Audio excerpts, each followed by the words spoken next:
जी, अस्सलाम वालेकुम। क्या हाल-चाल है आपके जी?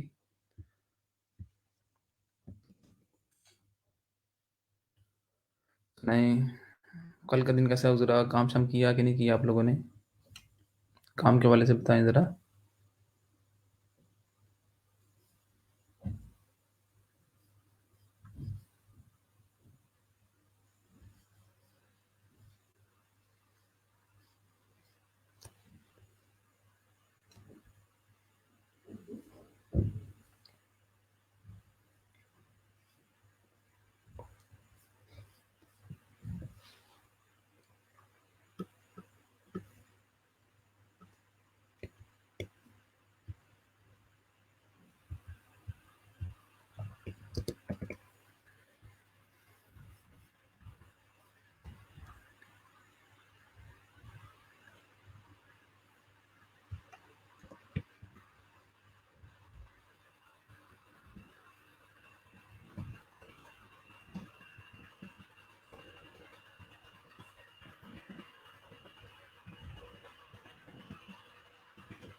अच्छा यार, आप लोगों ने एक काम करना है, आज जो अटेंडेंस लगाते वक़्त आपने अपनी फाइवर का प्रोफ़ाइल का लिंक भी ऐड करना है।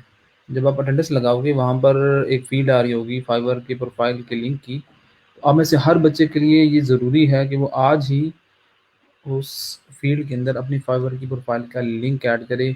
ये चीज़ ज़रूरी है, आप अगर सर्टिफ़िकेट लेना चाह रहे हो, ये एक्चुअली हम रिकॉर्ड सेंड करते हैं आगे हेड ऑफ़िस को। तो मेक श्योर कि आप में से जितने लोग ऑनलाइन हैं और जो बाद में आएँगे, आप में से हर बच्चे ने अटेंडेंस लगाते वक़्त वो जो फ़ॉर्म है उसमें फाइवर की प्रोफ़ाइल का लिंक भी आपने ऐड करना है। ठीक है? आप लोग पहले ऐड कर लो, अटेंडेंस लगा लो, ताकि मैं बाद में दोबारा इसको रिपीट भी कर दूँगा। तो आप अटेंडेंस में वो अपनी फाइवर की प्रोफ़ाइल का जो लिंक है वो आप ऐड कर दो। उसमें आपने fiverr.com स्लैश अपना यूज़र नेम जो है वो आपने ऐड करना है। अच्छे तरीके से उसको चेक भी कर लेना है आपने पहले। आपकी जो फाइवर की प्रोफाइल्स हैं वो चेक की जाएँगी हेड ऑफ़िस की तरफ से भी। तो ये आपके फ़ायदे के लिए भी चीज़ है, तो इसलिए आप लोगों ने ये आज अपनी फाइवर की प्रोफाइल का लिंक ज़रूर ऐड करना है। पहले आप काम कर लो, अटेंडेंस लगा लो, तो उसके बाद हम लेक्चर स्टार्ट करते हैं।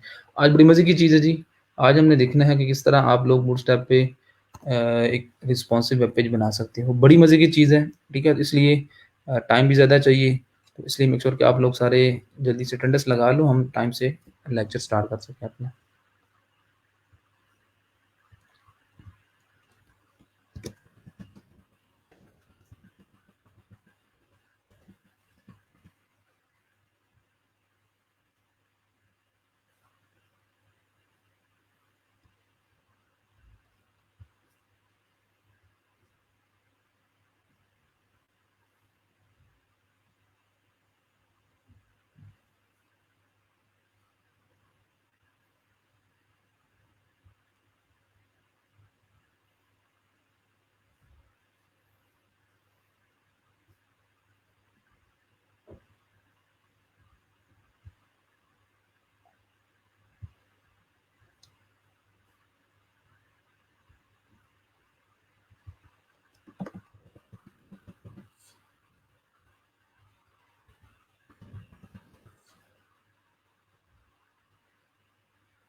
हाँ जी, बाकी बाकी लोग भी लगा लें जी। दोबारा अनाउंसमेंट सुन लें, आप लोगों ने अटेंडेंस मार्क करते वक़्त फाइवर की प्रोफ़ाइल का लिंक लाज़मी ऐड करना है। जो लोग ऑनलाइन हैं जल्दी से अटेंडेंस लगा लो और अपनी फाइवर की प्रोफ़ाइल का लिंक ऐड कर दो। उसके बाद हम लेक्चर स्टार्ट करते हैं। आज हमने बूटस्ट्रैप का ग्रिड सिस्टम देखना है। That is really, really important जब आप रिस्पॉन्सिव वेब पेजेज़ बना रहे होते हो। तो कॉन्सेप्चुअल चीज़ है और टाइम टेकिंग चीज़ है, इसलिए हमने लेक्चर जो स्टार्ट करना है वो जल्दी करना है। तो उससे पहले आप मेक श्योर कि आप में से हर बच्चा जो है वो ये अटेंडेंस लगा ले और अपनी फाइवर की प्रोफाइल का लिंक जो है वो उसमें ऐड कर दे।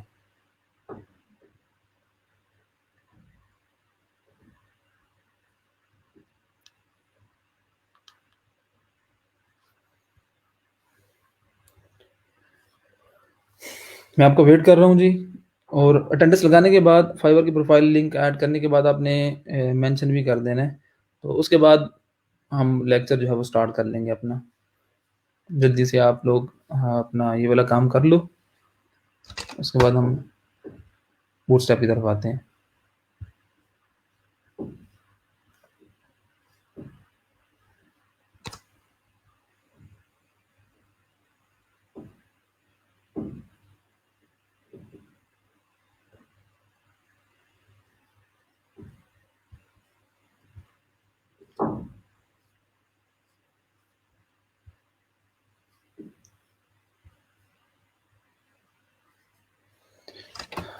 Well done. अच्छा, आप में से कितने लोगों ने कल वाला काम किया है? ये कल वाला काम थोड़ा सिंपल सा था और होना भी चाहिए था। एक बच्चे का इश्यू आ रहा था जी, वो कैरोसेल जो है ना, वो उसका कोड नहीं चल रहा। शायद मलिक इमरान आपका था शायद। तो जिसका भी था, उसमें आपने बस सिर्फ़ एक ही चीज़ ज़हन में रखनी थी, उसको मेक श्योर करना था कि आपने वो जो जेक्यूरी वाला लिंक था, उसको आपने टॉप पे रखना था। ये मैंने मेंशन भी किया था स्टार्ट में। तो आप लोग अगर वो काम करोगे, तो आपका वो काम ज़रूर होगा, आपका कैरोसेल चलेगा, ठीक है? तो बाकी बच्चों का आई थिंक वो काम हो चुका होगा। ठीक है, अब लेक्चर स्टार्ट करते हैं जी 1 से 2 मिनट में। तो बाकी लोग भी अटेंडेंस लगा लो और उसके बाद हम यहाँ पर बूटस्ट्रैप का जो ग्रिड सिस्टम है उसको देखते हैं।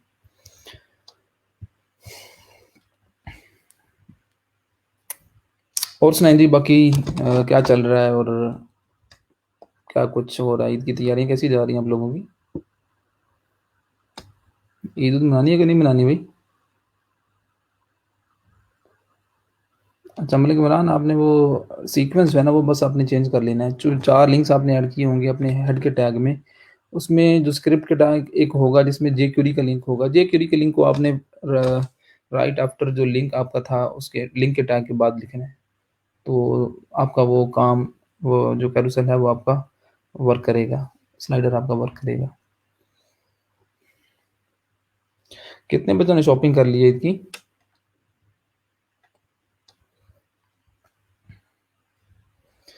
मज़ा तो तब है जी कि बड़ी ईद की जो शॉपिंग है ना वो आप अपने पैसे से करो। तो यहाँ से आप कमाओ, तो खुद भी शॉपिंग करो और घर वालों को भी शॉपिंग करा के दो, ठीक है? कोशिश करो, मेहनत करो। हलाल रिज़्क कमाना जो है ना वो ऐन इबादत है। तो हलाल रिज़्क की जस्तजू भी होनी चाहिए, हलाल तरीके से, ठीक है? और ख़ास तौर पे फ्रीलांसिंग के अंदर ये चीज़ बहुत कम सिखाई जाती है कि इसमें हलाल हराम का कॉन्सेप्ट क्या है, ठीक है? हलाल हराम को मद्देनज़र रखना बड़ा ज़रूरी है आपके लिए यहाँ पर, ठीक है? इसमें हलाल हराम की तमीज़ होनी चाहिए। फॉर एग्ज़ाम्पल किस तरह, अब इस तरह का प्रोजेक्ट आपके पास आता है जो कि करने से यूँ समझ लें कि अगर एज़ अ मुस्लिम वो आपको अलाउ नहीं है, गैम्बलिंग का प्रोजेक्ट आता है या और कोई ऐसा प्रोजेक्ट आता है, ऐसा काम आता है जो कि हमें इजाज़त नहीं देता हमारा मज़हब, ठीक है? तो ऑब्वियसली वो काम अगर आप करोगे तो वो उससे जो कमाई आएगी वो आपकी हराम की होगी, ठीक है? तो इस चीज़ का आपने ख़याल रखना है। बहुत सारे ऐसे प्रोजेक्ट्स होंगे भई, मैं मोबाइल एप्लीकेशंस बनाता हूँ तो मुझे इस तरह के काम आते हैं, मिलते हैं कि जी हम आपको जो आप पेमेंट कहोगे हम देंगे, आप हमारे ये वाला काम कर दो, ठीक है? गैम्बलिंग ख़ास तौर पे और उसके बाद डेटिंग ऐप्स और some you know very well. तो कभी भी इस तरह का काम नहीं करना, ठीक है? शायद आपको पैसे तो मिल जाएँ लेकिन वो जो कमाई होगी अकॉर्डिंग टू द इस्लाम वो आपकी जो है ना वो हलाल नहीं होगी। एक ये चीज़, दूसरा अगर आप फॉर एग्ज़ाम्पल बगैर काम किए का प्रोजेक्ट कंप्लीट कर लेते हो, सम टाइम होता है फ्रीलांसर्स के साथ, फ्रीलांसर्स करते हैं कि काम कंप्लीट नहीं हुआ, तो बायर जो है वो एक्टिव नहीं है फाइवर के ऊपर। आप क्या करते हो, आप प्रोजेक्ट को डिलीवर कर देते हो, और जिस दिन आप प्रोजेक्ट को डिलीवर करते हो, विद इन 3 डेज़ अगर वो रिस्पॉन्ड नहीं करता बायर आपका, तो ऑटोमेटिकली आपका जो प्रोजेक्ट है वो फाइवर कंप्लीट कर देगा। फॉर एग्ज़ाम्पल क्लाइंट आया, उसने प्रोजेक्ट अवार्ड किया, उसने कहा जी मुझे ये काम चाहिए, और उसके बाद वो चला गया, ठीक है? तो आपने क्या किया जी कि जब डेडलाइन करीब आने वाली थी, काम आपका कंप्लीट नहीं हुआ, आपने डन कर दिया, आपने डिलीवर कर दिया। चूँकि क्लाइंट जो है वो फाइवर पे एक्टिव नहीं है, वो कभी-कभार आता है, तो आप क्या करोगे कि 1 दिन, 2 दिन, 3 दिन फाइवर उसका वेट करेगा, ठीक है? जिस दिन आप डिलीवर करोगे उसके 3 दिन बाद तक अगर रिस्पॉन्ड नहीं करेगा, ऑटोमैटिकली आपका जो प्रोजेक्ट है वो कंप्लीट हो जाएगा। तो मेरे ख़्याल में ठीक है, अगर वो जो कमाई होगी, अगर आपने वो बाद में क्लाइंट कहता है जी कि वो काम कंप्लीट करके दो, तो ये आपके ज़िम्मे है काम कंप्लीट करना। अगर आप नहीं करोगे, पैसे आपके पास आ जाएँगे, तो वो हलाल के नहीं होंगे। ठीक है? काम जो आपने कमिटमेंट की है, जो काम आपके ज़िम्मे था, अगर आप वो करोगे कंप्लीट, तो वो पैसे, वो चीज़ें आप पे जायज़ होंगी। ठीक है? तो ये हलाल-हराम का कॉन्सेप्ट जो है ना, वो इसका ख़्याल रखना बड़ा ज़रूरी है फ्रीलांसिंग में ख़ास तौर पे। ठीक है? कोई ऐसा काम ना करें जो कि जिससे बाद में आपको शर्मिंदगी हो, शायद वक़्ती तौर पर आपको वो चीज़ बड़ी अच्छी लगे, लेकिन बाद में आपको पछतावा हो। इस तरह का काम एक मैंने भी किया, मतलब उस तरह एक मैंने वो सिखों की एप्लीकेशन बनाई, ठीक है? उसमें सिखों की दुआएँ और इस तरह की, अब उसके अच्छे खासे डाउनलोड्स भी हैं, इंस्टॉलेशंस भी हैं। तो मेरा ज़मीर मुझे कहता है कि यार नहीं, वो काम नहीं था करना चाहिए, ठीक है? क्योंकि उसमें एप्लीकेशन के अंदर जो कंटेंट है वो यूँ समझ लें कि वो शिरकिया टाइप है, और यू नो तो अब तो ख़ैर कुछ नहीं हो सकता।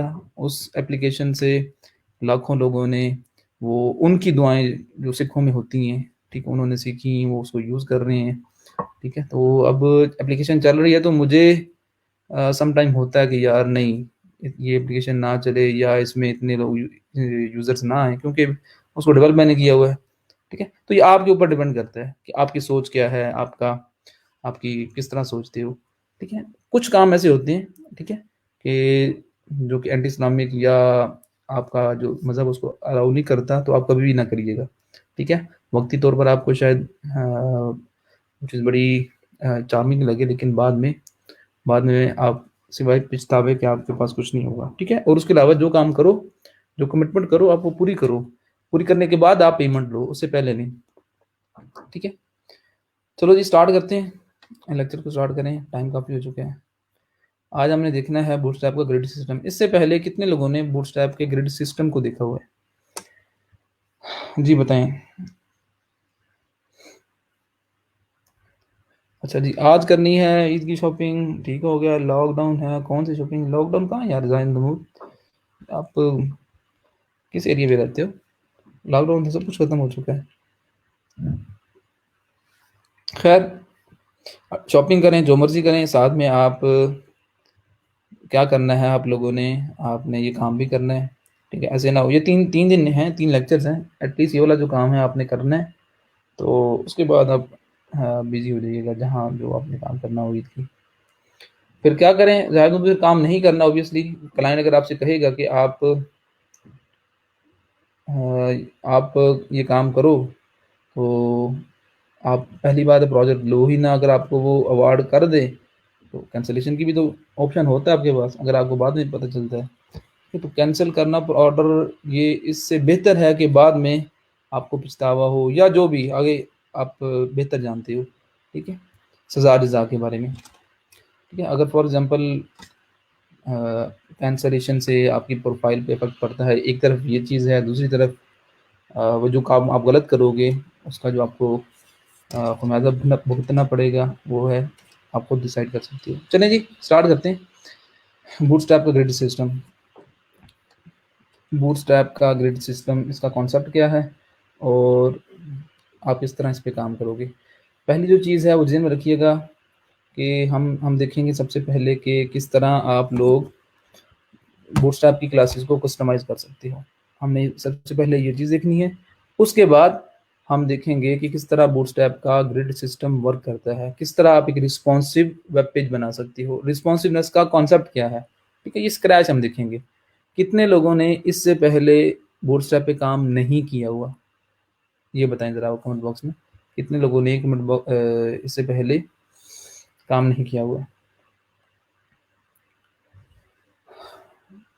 यार रावलपिंडी में तो वो अन्य बार अच्छा अभी राजा बाज़ार का हम देख रहे थे, आप कह रहे हैं लॉकडाउन है।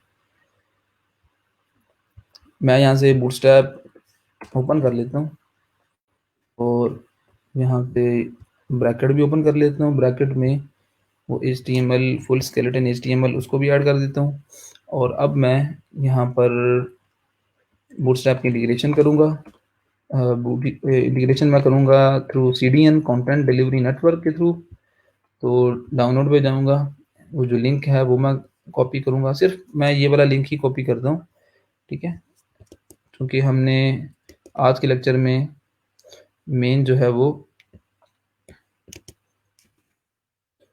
फोकस हमारा वो ग्रिड सिस्टम के ऊपर है, इसलिए जो स्क्रिप्ट का टैग है इसकी हमें ज़रूरत नहीं पड़ेगी। ऑब्वियसली जब आप ऐसे कंपोनेंट्स यूज़ कर रहे होंगे जिसमें एनिमेशन होगी, जिसमें मूवमेंट होगी, तो आपको स्क्रिप्ट्स के टैग लाजमी ऐड करना पड़ेंगे, लाइक कैरोसेल, ठीक है? और उसके बाद नेविगेशन मेन्यू में वो जो ड्रॉप डाउन मेन्यू पे क्लिक करने से वो जो सब मेन्यूज ओपन होते हैं, ठीक है? ऐसे तमाम कंपोनेंट्स बूटस्ट्रैप के जिसमें एनिमेशंस या जिसमें मूवमेंट्स हैं, ठीक है? मूवमेंट्स, तो आप उसके लिए ज़रूरी है कि आपको स्क्रिप्ट का टैग जो है वो ऐड करना पड़ेगा। इसके लिए वही आपने 3 जो स्क्रिप्ट के टैग हैं वो आपने यूज़ करने हैं, ऐड करने हैं, ठीक है?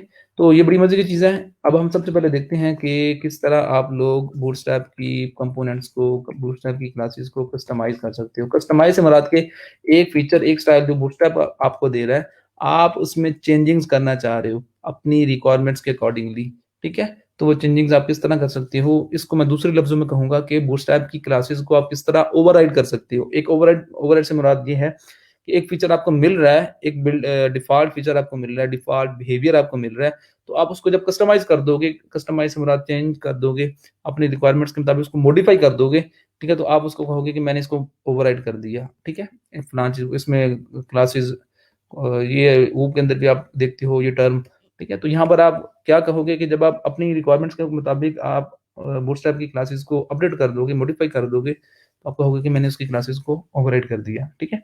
तो यहाँ से एग्ज़ाम्पल लेते हैं। सबसे पहले हम देख रहे हैं अब जी कि किस तरह आप कस्टमाइज़ेशन कर सकते हो, किस तरह आप बूटस्ट्रैप की क्लासेस को ओवरराइड कर सकते हो। उसके लिए मैं यहाँ पर एक बटन की ही एग्ज़ाम्पल लूँगा। जो काम मैं बटन के लिए करूँगा, वही काम, वही मेथड आप बूटस्ट्रैप के किसी भी कंपोनेंट के लिए कर सकते हो, किसी भी क्लास को ओवरराइड करने के लिए। तो यहाँ पर मैं ये बटन यूज़ करूँगा। इसका मैं फ़ॉन्ट साइज़ इंक्रीज़ कर दूँ, ठीक है? आपको पता है कि बूटस्ट्रैप के अंदर ये जो आपका अ, बटन है, कंपोनेंट्स में जाऊँगा तो बटन के लिए बहुत सारी क्लासेस मौजूद हैं, ठीक है? वो जो क्लासेस हैं, उनमें से मैं कोई एक क्लास लूँगा। फॉर एग्ज़ाम्पल मैं चाह रहा हूँ कि मैं बूटस्ट्रैप की ये जो ये वाली जो क्लास है, इसको मैं इम्प्लीमेंट करूँ। तो मेरा जो बटन है, वो इस क्लास के ऊपर बेस कर रहा हूँ और इसमें मैं क्या करूँगा, सिंपली क्लास को ऐड करना है बस। तो मेरे पास क्लास ऐड करने के बाद, ठीक है, इसकी जो आउटपुट होगी वो मेरे पास होगी। आप देख रहे हो कि बटन जो है ना वो मेरे पास मौजूद है। अब मैं चाह रहा हूँ कि यार ये जो बटन है ना, इसका बैकग्राउंड कलर वो ये ना हो, ठीक है?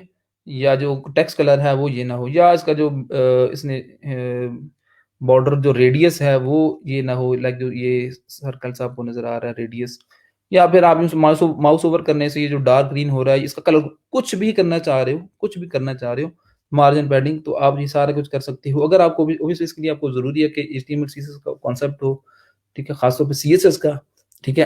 अगर आपको सीएसएस में काम करना आता है तभी आप ये काम कर सकते हो, वरना नहीं, ठीक है? तो अब मैं क्या करूँगा, अब बटन सक्सेस। अब इस बूटस्ट्रैप की इन क्लासेस को कस्टमाइज़ करने के 2 तरीके हैं।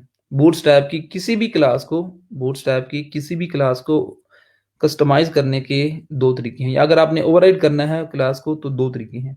पहला तरीका ये है कि यार आप फॉर एग्ज़ाम्पल आपकी वर्क प्लेस के अंदर, यहाँ से मैं डेस्कटॉप पे जाऊँगा, वर्क प्लेस में जाऊँगा। वर्क प्लेस के अंदर आप अगर फॉर एग्ज़ाम्पल आपने ये जो की हुई है इंटीग्रेशन, ये आपने मैनुअल की हुई है। अब ये सिनेरियो समझिएगा, क्लास को ओवरराइड करने के 2 जो तरीके हैं वो मैं आपको बता रहा हूँ, ठीक है? फॉर एग्ज़ाम्पल आपने बूटस्ट्रैप की इंटीग्रेशन की है यूँ मैनुअल, आपने फ़ोल्डर डाउनलोड किया और उसमें जो सीएसएस का फ़ोल्डर था उसमें आपने बूटस्ट्रैप डॉट सीएसएस की क्लास को इंटीग्रेट कर दिया। अब ये जो इंटीग्रेशन की है मैंने, ये सीडीएन के थ्रू नहीं, ऑब्वियसली आपको पता है ये मैनुअल इंटीग्रेशन है। मैनुअल इंटीग्रेशन है, इट मीन्स कि आपके वर्क प्लेस के अंदर वो फ़ोल्डर मौजूद है, ठीक है? तो आप क्या करोगे, आप एक तरीका ये है कि आप सीएसएस आप उस फ़ाइल को ओपन करो। अब ये वो फ़ाइल है, ये बूटस्ट्रैप की फ़ाइल है, ये बूटस्ट्रैप की फ़ाइल है, ये कल भी ओपन की थी मैंने, ठीक है? आपने क्लास को ओवरराइड करना है ना, ये वाली क्लास, ठीक है? ये जो आपको डिफ़ॉल्ट एक बिहेवियर दे रहा है, आप इसको कॉपी करो, ठीक है? और दूसरी फ़ाइल में जाके ये जो बूटस्ट्रैप डॉट सीएसएस की फ़ाइल है, इसमें जाके कंट्रोल F करो और आप उसमें पेस्ट करो, ये आपको क्लास मिल जाएगी, ठीक है? अब ये क्लास जो है वो आपको ये सारे वो फ़ीचर दे रही है, ठीक है? आप ये क्लास और प्लस एक और भी क्लास है, बीटीएन सक्सेस, ये 2 क्लासेस जो हैं, इन 2 क्लासेस की बेस पे, ठीक है, कंट्रोल F करूँगा और ये 2 जो क्लासेस हैं, ठीक है, इनकी बेस पे आपको वो सारा जो बटन है, उसकी जो लुक है वो आपको नज़र आ रही है, ठीक है? मैं आपको दोबारा दिखा देता हूँ, ये वाला, ये जो बटन है, ठीक है? ये बटन हमने बनाया बूटस्ट्रैप की ये जो 2 क्लासेस हैं, इनको यूज़ करके।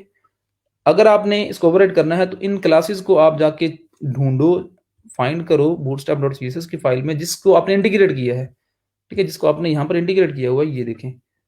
हमने उसमें जाके देखा, ठीक है? तो हमें ये एक क्लास मिल गई बटन हाइफ़न सक्सेस के नाम से, ये जो हमने और दूसरी ये वाली है, वो भी हमने देख ली थी। अब आप क्या करो, यहाँ पर मेंशन है कि कलर जो है वो ये है, ये आपको व्हाइट नज़र आ रहा है। आप चाह रहे हो नहीं यार कलर जो है ना वो ब्लैक हो, अब आप कंट्रोल एक्स करो, ठीक है? इसको सेव करो, तो मैं इसको सेव करता हूँ। अब पहले कलर व्हाइट था, अब ब्लैक है। अब आप जाके देखोगे, आपको वो जो बटन है, आपको टेक्स्ट देख रहे हैं आप कि कलर जो है उसका ब्लैक नज़र आ रहा है। हमने अपनी रिक्वायरमेंट्स के मुताबिक इसको मॉडिफ़ाई कर लिया। एक ये तरीका है, जो कि रिकमेंडेड नहीं है, ठीक है? अगर आपने बैकग्राउंड कलर चेंज करना होगा तो ऑब्वियसली आप वो भी कर लोगे, आप व्हाइट करना चाह रहे हो फॉर एग्ज़ाम्पल व्हीट चलो, तो अब आप देखोगे ना, अब ये बटन अपडेट हो चुका है, मॉडिफ़ाई हो चुका है, लेकिन हमने क्या किया कि bootstrap.css की क्लास में जाके हमने उसको मॉडिफ़ाई कर दिया। एक ये तरीका है। ठीक, अब सबको समझ आ रही होगी ऑब्वियसली, आ रही समझ जी?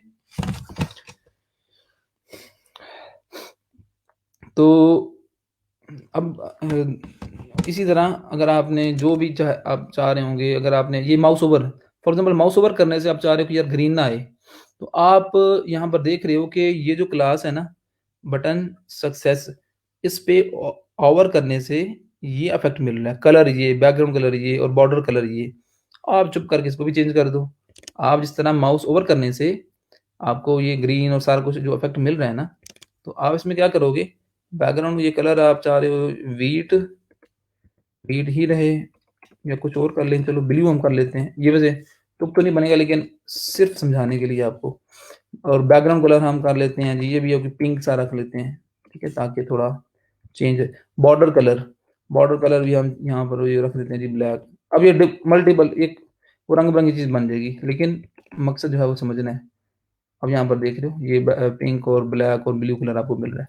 ठीक, इसी तरह आप जो सिंपल जो आप क्लास यूज़ कर रहे होंगे, किसी भी कंपोनेंट के लिए, ये मैं एग्ज़ाम्पल दे रहा हूँ बटन के साथ, लेकिन किसी भी कंपोनेंट के लिए जो आप क्लास यूज़ कर रहे होंगे, उस क्लास को आपने जाके इस फ़ाइल में सर्च करना है और उसको ओवरराइट कर देना है। एक ये तरीका है, but this is not a recommended way, ठीक है? To overwrite any Bootstrap class. आप क्या करोगे, अगर आपने ओवरराइट करना होगा ना, इसको मैं कंट्रोल जी करता हूँ, अनडू कर देता हूँ।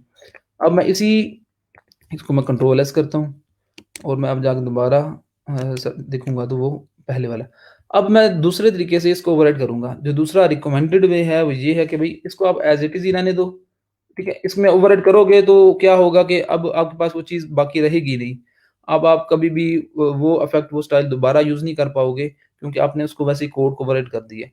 ठीक है? तो अब आप क्या करोगे, जो रिकमेंडेड वे है वो ये है भई कि आप लोग ये जो क्लासेस आप यूज़ कर रहे हो ना बूटस्ट्रैप की, इनमें से कोई भी एक क्लास पकड़ो, ठीक है? स्टाइल का टैग आप यूज़ करो, स्टाइल के टैग के अंदर आपको पता है कि ये क्लास एक ख़ास इफ़ेक्ट दे रही है और दूसरे जो इफ़ेक्ट आपको मिल रहा है वो इसके थ्रू मिल रहा है। इसको ये दूसरी वाली क्लास को आप पकड़ो, चूँकि ये क्लास है तो आपको पता है कि डॉट के साथ आप इसको कर आपने ओवरराइड कर देना है। ठीक है? वही क्लास उसी नेम से आप क्लास रखो इंटरनल। तो यहाँ पर आप क्या करो, कलर आप चेंज कर दो जी इसका, for example black, background colour आप रख दो जी इसका ब्लू, फॉर एग्ज़ाम्पल। अब आपने क्या किया, आपने बटन का कलर और उसका बैकग्राउंड कलर आपने चेंज कर दिया। अब यहाँ पर देखोगे तो वो आपको नज़र आ रहा है। ठीक है? ये अब दूसरे तरीके से हमने बूटस्ट्रैप की किसी भी क्लास को हमने इसको ओवरराइड कर दिया। तो जो हमें रिज़ल्ट मिलेगा वो ये मिलेगा। अब मुझे कोई बता सकता है कि एक्चुअली ये जो मैं तरीकाकार कर रहा हूँ, इसके थ्रू बैकएंड में किस तरह वो काम हो रहा है? कोई एक्सप्लेन कर सकता है कमेंट बॉक्स के अंदर? एनीवन जो बताए कि हाँ, ये जो मैंने यहाँ से क्लास उठाई, यहाँ लिखा और उसके बाद यहाँ पर अपना कोड लिखा, तो मुझे इस कोड के अकॉर्डिंगली वो चीज़ चेंज होके नज़र आ रही है। बाकी चीज़ें बिल्कुल सेम है, बाकी इफ़ेक्ट सेम है, उसका रेडियस और माउस ओवर करने से सब कुछ सेम है। जो चेंज आएगा सिर्फ़ वही आएगा जो यहाँ पर मैं कोड लिखूँगा। एनीवन जो एक्सप्लेन कर दे कि एक्चुअली ये जो वर्किंग है, ये जो आपको चेंज नज़र आ रहा है, ये किस तरह आ रहा है? आप इसे लाज़मी बताना चाहिए भई। ये देखते हैं जी, मैं आपका वेट कर रहा हूँ, बताएँ। चलें जी, हम यहाँ से देख लेते हैं कौन आंसर करता है। जी, क्या जी, बोलें जी कि एक्चुअली आपको ये जो रिजल्ट नज़र आ रहा है, ये किस तरह आ रहा है? एग्जैक्टली, बिल्कुल ठीक। आपने बटन की क्लास में ओवरराइड किया है ना। मोहम्मद हसीब ठीक कह रहे हो। और कोई इसको रीसेंट चेंजेस, मोहम्मद हसीब, इससे मुराद क्या है रीसेंट चेंजेस से?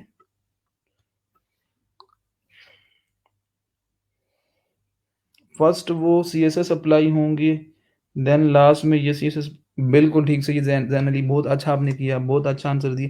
बिल्कुल ऐसे ही, वो जो हमने सीक्वेंस देखा था ना, ठीक है? ये वही चीज़ है कि सबसे पहले क्या होगा कि ये जो आपको रिज़ल्ट मिल रहा है इसके थ्रू, लिंक के थ्रू, सबसे पहले जो डिफ़ॉल्ट बिहेवियर है उसका आपको रिज़ल्ट मिलेगा। ये 2 क्लासेस हैं, इन क्लासेस के अंदर जो भी वो डिफ़ाइन कर दिया गई हैं प्रॉपर्टीज़, इसके मुताबिक आपको रिज़ल्ट मिलेगा, ठीक है? और अगर आप क्या करोगे, उसके बाद जब ये लाइन्स ऑफ कोड एग्ज़ीक्यूट होंगी, तो फिर क्या होगा कि आपका अ, आपको वो जो दूसरा रिज़ल्ट है वो मिलेगा आपको, ठीक है? अब यहाँ पर आप देख रहे हो कि आपको रिज़ल्ट नहीं मिल रहा, इसकी रीज़न क्या बोला? मुझे जिससे मैं पूछूँगा वो बताएँ जी। हाँ, बिल्कुल तहज़ीब, आप बिल्कुल ठीक कह रहे हो, मुझे बताएँ जी। माफ़रा आप बताएँ ज़रा कि मैंने ये सीक्वेंस चेंज किया, तो उसके बाद मुझे जो रिज़ल्ट मिल रहा है, वो पहले वाला ही मिल रहा है, कुछ भी चेंज नहीं आ रहा है यहाँ पर, ठीक है? तो इसकी रीज़न क्या है? ठीक है, बाकी लोगों ने वैसे बता भी दिया है, ठीक है? रीज़न यही है कि जो सीएसएस अप्लाई हो वो एग्ज़ीक्यूट होगी, देन दूसरी। हाँ, बिल्कुल ठीक है, चलिए सबको पता चल गया। इसमें सीक्वेंस चेंज किया है मैंने, तो ऑब्वियसली पहले क्या है कि ये रिज़ल्ट मिलेगा, पहले कलर जो है वो ब्लैक होगा, लेकिन उसके बाद जब इंटीग्रेशन की है मैंने बूटस्ट्रैप की, तो वो चीज़ जो है वो फंक्शनैलिटी आपकी ओवरराइड हो जाएगी। तो इसलिए मेक श्योर कि अगर आपने कस्टमाइज़ेशन करनी है, तो यहाँ पर आप उसको लिंक टैब को ऊपर रखोगे। अब ये वही चीज़ है, मतलब कि फरहान साहब आप देख लें, सीक्वेंस चेंज करने से जो है ना वो रिज़ल्ट्स आपके जो है ना वो चेंज हो जाते हैं। चलिए हम नेक्स्ट मूव करते हैं। तो ये वही वो तरीका है जिसके थ्रू आप किसी भी बूटस्ट्रैप की क्लास को ओवरराइड कर सकते हो। अब मैं बटन की बजाय यहाँ पर ये अगर क्लास यूज़ करूँगा ना, तो इससे भी काम चलेगा। ठीक है? बटन या ठीक है? आप यहाँ पर देखोगे, तब भी आपको सेम रिज़ल्ट मिल रहा है। बटन या बटन सक्सेस, ठीक है? ये इन दोनों में से कोई भी एक क्लास उठाओ, उसकी बेस पे आप उसको ओवरराइड कर दो, ठीक है? आप लोगों ने मेरे साथ एंगेज रहना है, आप में से हर बच्चे ने, जो कि कभी-कभी अपीयर होते हैं, क्योंकि इसके बाद जो कॉन्सेप्ट आने वाला है ना, वो आंसर करते रहोगे तो समझ में आएगा, वरना नहीं आएगा, ठीक है? तो मेक श्योर कि आप में से हर बच्चा जो है वो एंगेज रहे, वो आंसर करे जब मैं कोई पूछूँ, तो ताकि मुझे भी अंदाज़ा हो, और जब आप आंसर करोगे, एक्चुअली आप रिकॉल कर रहे होंगे चीज़ों को, तो आंसर किया करें, कमेंट बॉक्स में लिखा करें, जब कोई पूछा जाए तो बोला करो आप, ठीक है? इससे ये है कि वो चीज़ रिपीट हो जाएगी, रिकॉल हो जाएगी। लॉन्ग टर्म मेमोरी में वो चीज़ सेव हो जाती है फिर। अच्छा जी, इसमें कोई इश्यू है तो बताएँ, वरना ये दिस इज़ ऑल अबाउट कि आप किस तरह ओवरराइड कर सकते हो व्हाट्सएप की क्लासेस को। हाँ, एक और तरीका है कि आप अपनी कस्टम क्लास लिख लो। आपको कल बताया था मैंने कि आप किसी एक एलिमेंट पे, एचटीएमएल के एक एलिमेंट पे मल्टीपल क्लासेस लिख सकते हो, अप्लाई कर सकते हो। Number 1, number 2, number 3। आप क्या करो भई, आप माई क्लास लिखो, इसको कॉपी करो, अब यहाँ पर माई क्लास के थ्रू आप उसको ओवरराइड कर दो। ये भी तरीका है। मुझे ये बताएँ कि ये जो तरीका है, ये आपके ख़्याल में ये बेस्ट है कि अलग से क्लास डिफाइन करो और अपनी क्लास को आप यहाँ पर लिखो, और आपके सामने जो है वो रिजल्ट आपको मिलेगा, या फिर ये है कि ये जो ऑलरेडी क्लासेस हैं, इसी को, इन्हीं को ही उठा के यहाँ पर मैं लिखूँ, तो ये बेहतर है। With proper reason, with proper logic आपने आंसर करना है। बताएँ जी, इनमें से कौन-सा जो मेथड है वो बेस्ट है, या बेस्ट प्रैक्टिस आप कह लो? क्योंकि आपने जो काम करना है वो बेस्ट प्रैक्टिस के थ्रू करना है, तो बेस्ट प्रैक्टिस क्या है कि ये जो 2 क्लासेस ऑलरेडी हैं, इनमें से किसी एक को यूज़ करके यहाँ पर आप ओवरराइड करो, या अलग से एक क्लास अपनी डिफाइन कर लो, ठीक है? आंसर करो, उसके बाद मैं क्या करता हूँ कि यहाँ पर वो चीज़ ओपन करता हूँ, लेआउट्स।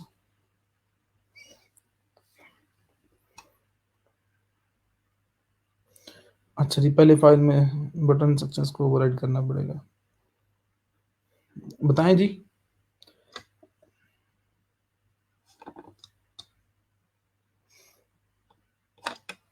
ठीक हो गया। बोलें जी, बाकी लोग भी बताएँ?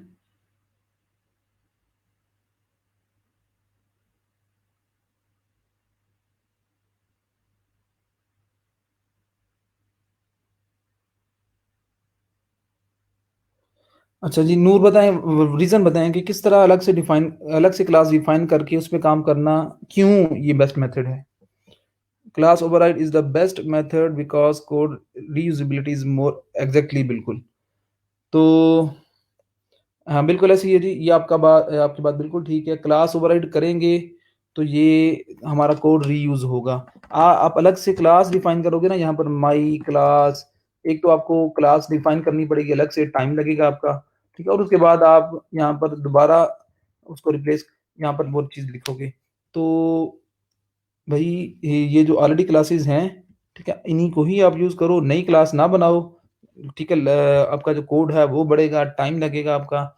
जो ऑलरेडी क्लासेस हैं, सिर्फ़ इन्हीं को ही यूज़ करो। तो अगर आप इनको यहाँ पर यूज़ कर रहे हो, तो फिर ये है कि आप एक्चुअली आपको वो चीज़ इफ़ेक्ट भी मिल रहा है, और ये जो क्लासेस हैं ये भी एज़ इट इज़ उस बूटस्ट्रैप डॉट सीएसएस की क्लास में वो एज़ इट इज़ मौजूद हैं। ठीक है? तो आप क्या करोगे, इन्हीं क्लासेस को ओवरराइड करोगे, ठीक है? अब हम देखते हैं बूटस्ट्रैप का ग्रिड सिस्टम।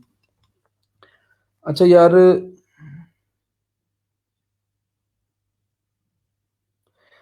आप में से 5 से 6 लोग ऐसे हैं, अभी मुझे मैसेज आया है, 5 से 6 लोग ऐसे हैं जिन्होंने फॉर्म तो फिल किया है, लेकिन फाइवर की प्रोफाइल का लिंक जो है वो ऐड नहीं किया हुआ। यार ये बड़ी ज़्यादती आप कर रहे हो, मैंने 3-4 दफ़ा आपसे कहा है कि आप लोग, आप में से हर बच्चे 25 लोग ऑनलाइन हैं, जो बात सुन रहे हैं, ठीक है? अ, जहाँ जो बच्चे मेरी बात सुन रहे हैं, ठीक है? तो काइंडली आप, जब अटेंडेंस आपने लगाई है, तो आप यार वो प्रोफाइल का लिंक भी ऐड कर दो, ठीक है? तो 3-4 दफ़ा पहले भी मैंने कहा है, आपसे रिक्वेस्ट है, ठीक है? आप कर दो, फिर बार-बार मुझे रिपीट नहीं करना पड़ेगा, टाइम वेस्ट नहीं होगा। 5 से जो लोग ऐसे हैं जिन्होंने फॉर्म तो फिल किया है, फाइवर का प्रोफाइल का लिंक ऐड नहीं किया, तो भई उसको आप फिल भी करो, और फाइवर का प्रोफाइल लिंक वो भी ऐड कर दो, ताकि हमारा टाइम वो वेस्ट ना हो। आगे पहले हमें काफ़ी टाइम चाहिए अगले कॉन्सेप्ट के लिए, तो वो बार-बार मुझे जब वो कहते हैं तो मुझे कहना पड़ता है कि भई हाँ, आप करो, ठीक है? तो बाकी बच्चों का भी टाइम वेस्ट होता है, जो कि जिन्होंने अटेंडेंस लगा ली है, जिन्होंने फाइवर का प्रोफाइल का लिंक ऐड किया हुआ है। तो इन चीज़ों पे जब एक दफ़ा कह दिया जाए तो आप बात आप पे अमल कर लिया करो, ठीक है? आपकी मेहरबानी होगी। तो जो बच्चे 5-6 हैं, उनको पता है जी कि जिन्होंने फाइवर का प्रोफ़ाइल का लिंक ऐड नहीं किया हुआ, ठीक है? तो वो फाइवर के प्रोफ़ाइल का लिंक ऐड कर दें। अगर कोई रीज़न है, अगर कोई प्रॉब्लम है, तो अफ़सर शुजा से जाके बता दो कि जी अभी तक वो प्रोफ़ाइल बनी नहीं है या कोई जो भी रीज़न है, ठीक है? लेकिन बाद में आपको ऐड करना लाज़मी है आप सबके लिए, ठीक है? दोबारा वो क्या करें कि दोबारा वो फ़िल कर लें और अ, अटेंडेंस और वो फ़ॉर्म दोबारा फिल कर लें। चलिए जी स्टार्ट करते हैं।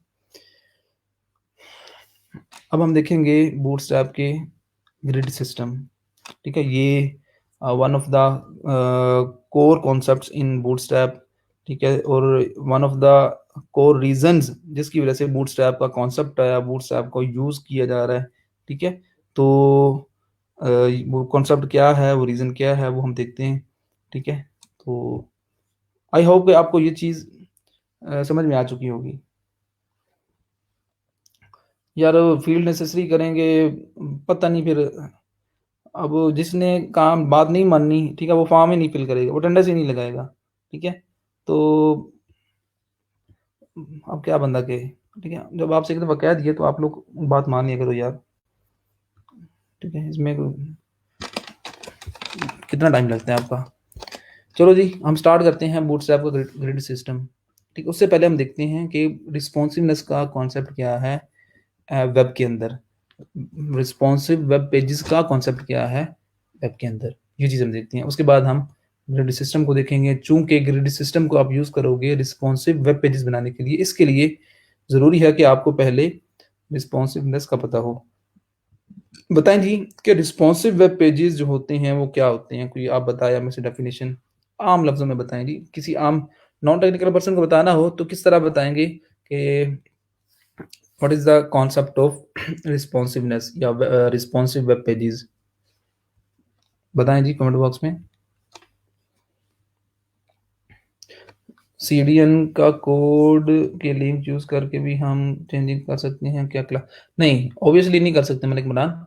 अगर आप सीडीएन के थ्रू कर रहे हो, नहीं सीडीएन के थ्रू नहीं कर हाँ, सीडीएन के थ्रू आप क्लासेस को ओवरराइड कर सकते हो, लेकिन ऑब्वियसली मैं आपकी बात ये समझाऊँ कि जिस तरह हमने मैनुअल इंटीग्रेशन की है, तो मैनुअल इंटीग्रेशन में हमने उस क्लास के अंदर जाके चेंजिंग्स कर दी, जो पहला तरीका था। वो पहला ऑप्शन तो ऑब्वियसली आपके पास मौजूद ही नहीं होगा क्योंकि आपके पास वो फाइल्स ही नहीं होंगी।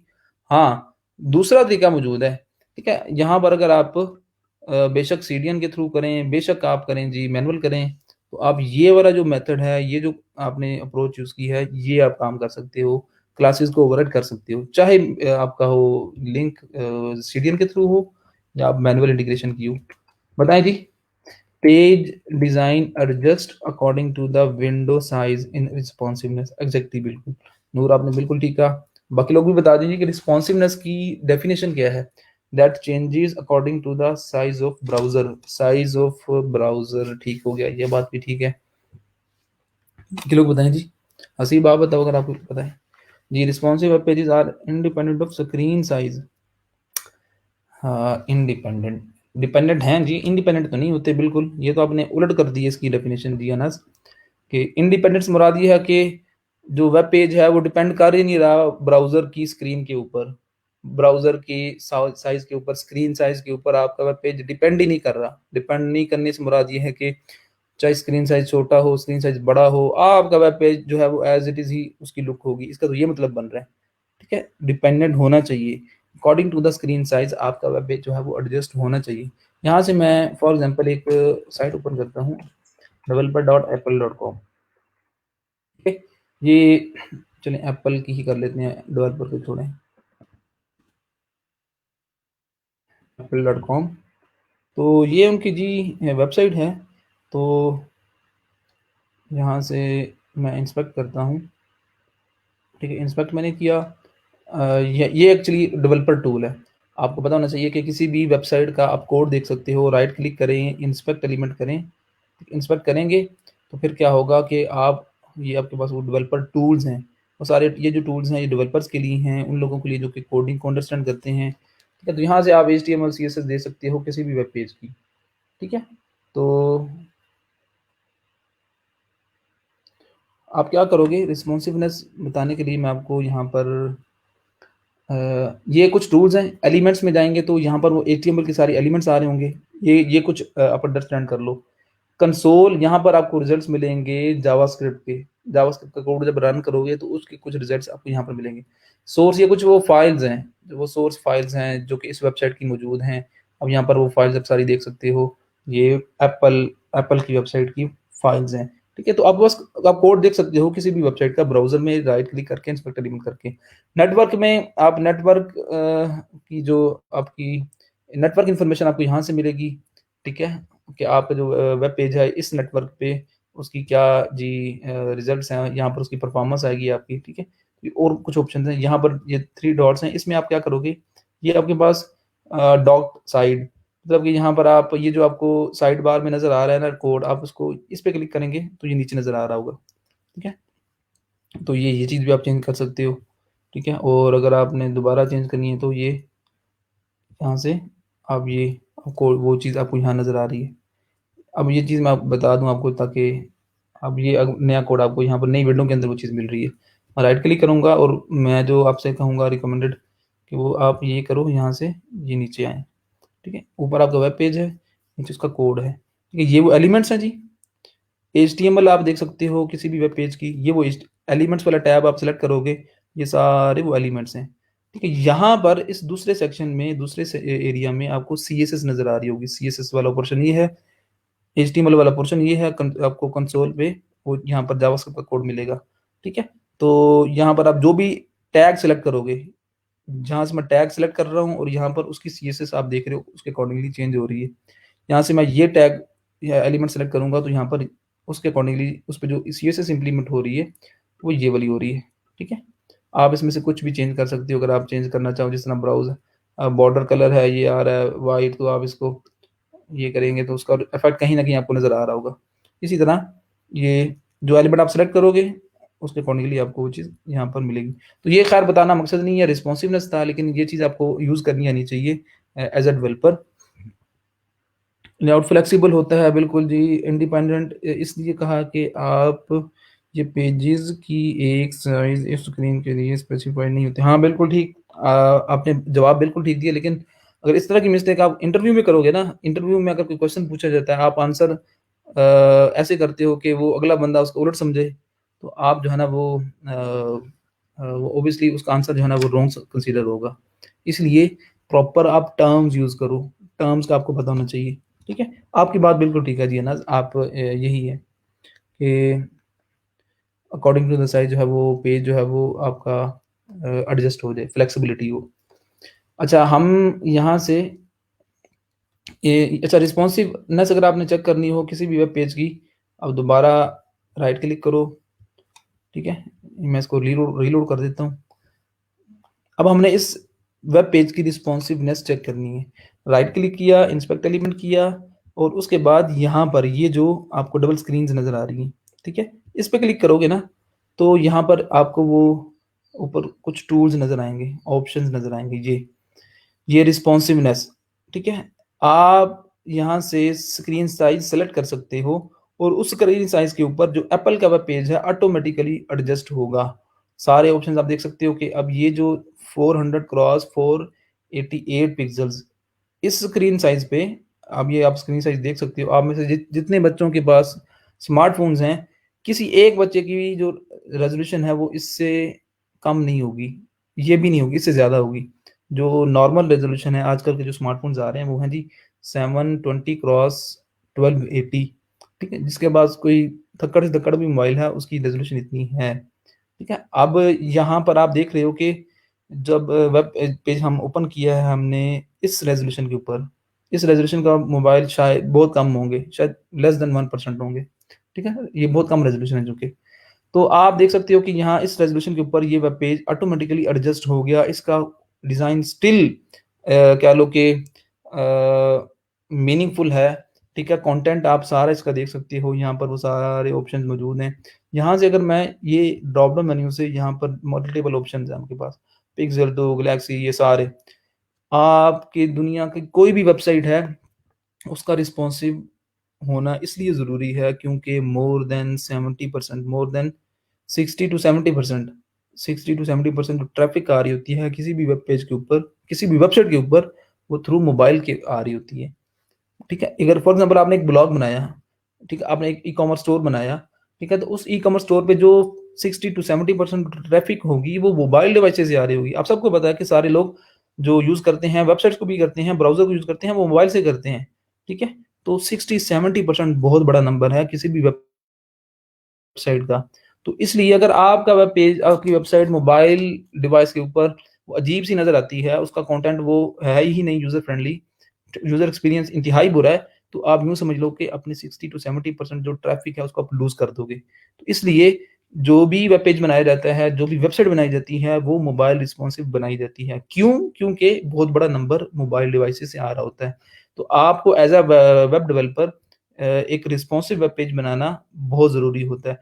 मेन रिक्वायरमेंट होती है, मेन रिक्वायरमेंट कि भई आप हमारे वेब पेज को रिस्पॉन्सिव बनाओ। आज का जो कॉन्सेप्ट मैं आपको दे रहा हूँ ना, इसके बाद इसके बाद आप वर्डप्रेस पे काम कर रहे हो, आप शॉपिफ़ाई पे काम कर रहे हो, आप मजेंटो पे काम कर रहे हो, ओपन कार्ड, किसी भी फ्रेमवर्क पे आप काम कर रहे हैं, किसी भी सीएमएस के ऊपर काम कर रहे हैं, तो आप उसके रिस्पॉन्सिवनेस इश्यूज़ को रिज़ॉल्व कर सकते हो।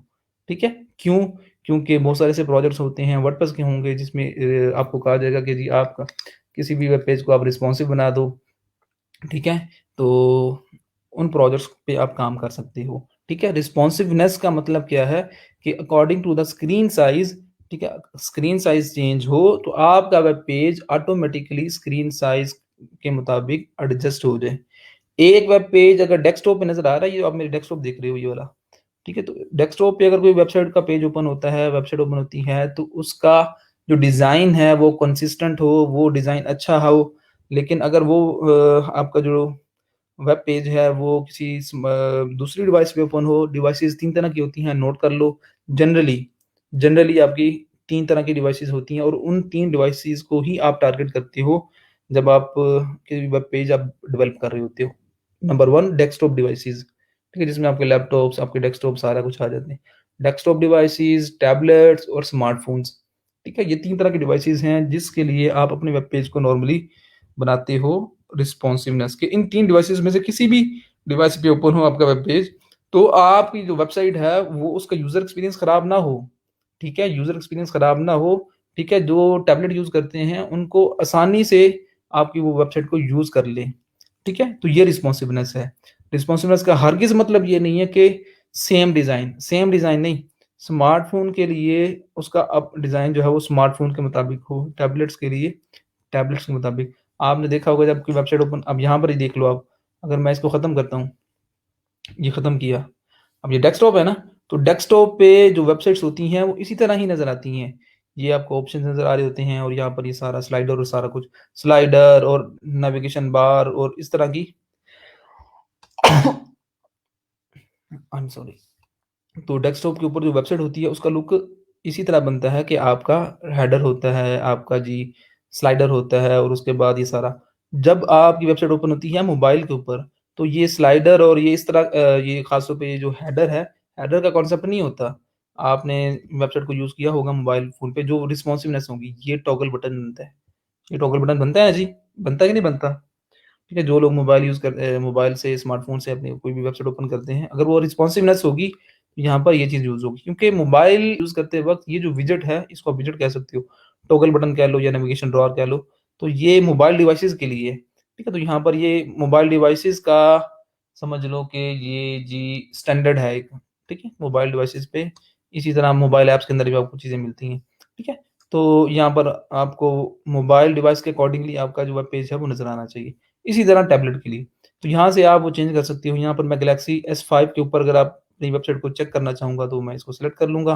तो आप देख रहे हो गैलेक्सी S5 के ऊपर इसका डिज़ाइन डिफरेंट है, ठीक है? S5 तो किस तरह है आपके सामने, ठीक है? अब यहाँ पर ये आपको एरो बटन नज़र आ रहा है और आप देखेंगे एक ही वेबसाइट है, डिफरेंट डिवाइसेज़ के ऊपर उसकी लुक डिफरेंट है, लेकिन वो डिफरेंट लुक इस तरह है कि मैक्सिमम यूज़र एक्सपीरियंस है, ठीक है? जो लोग पिक्सेल 2 यूज़ कर रहे होंगे, ठीक है? उनमें आप देखेंगे कि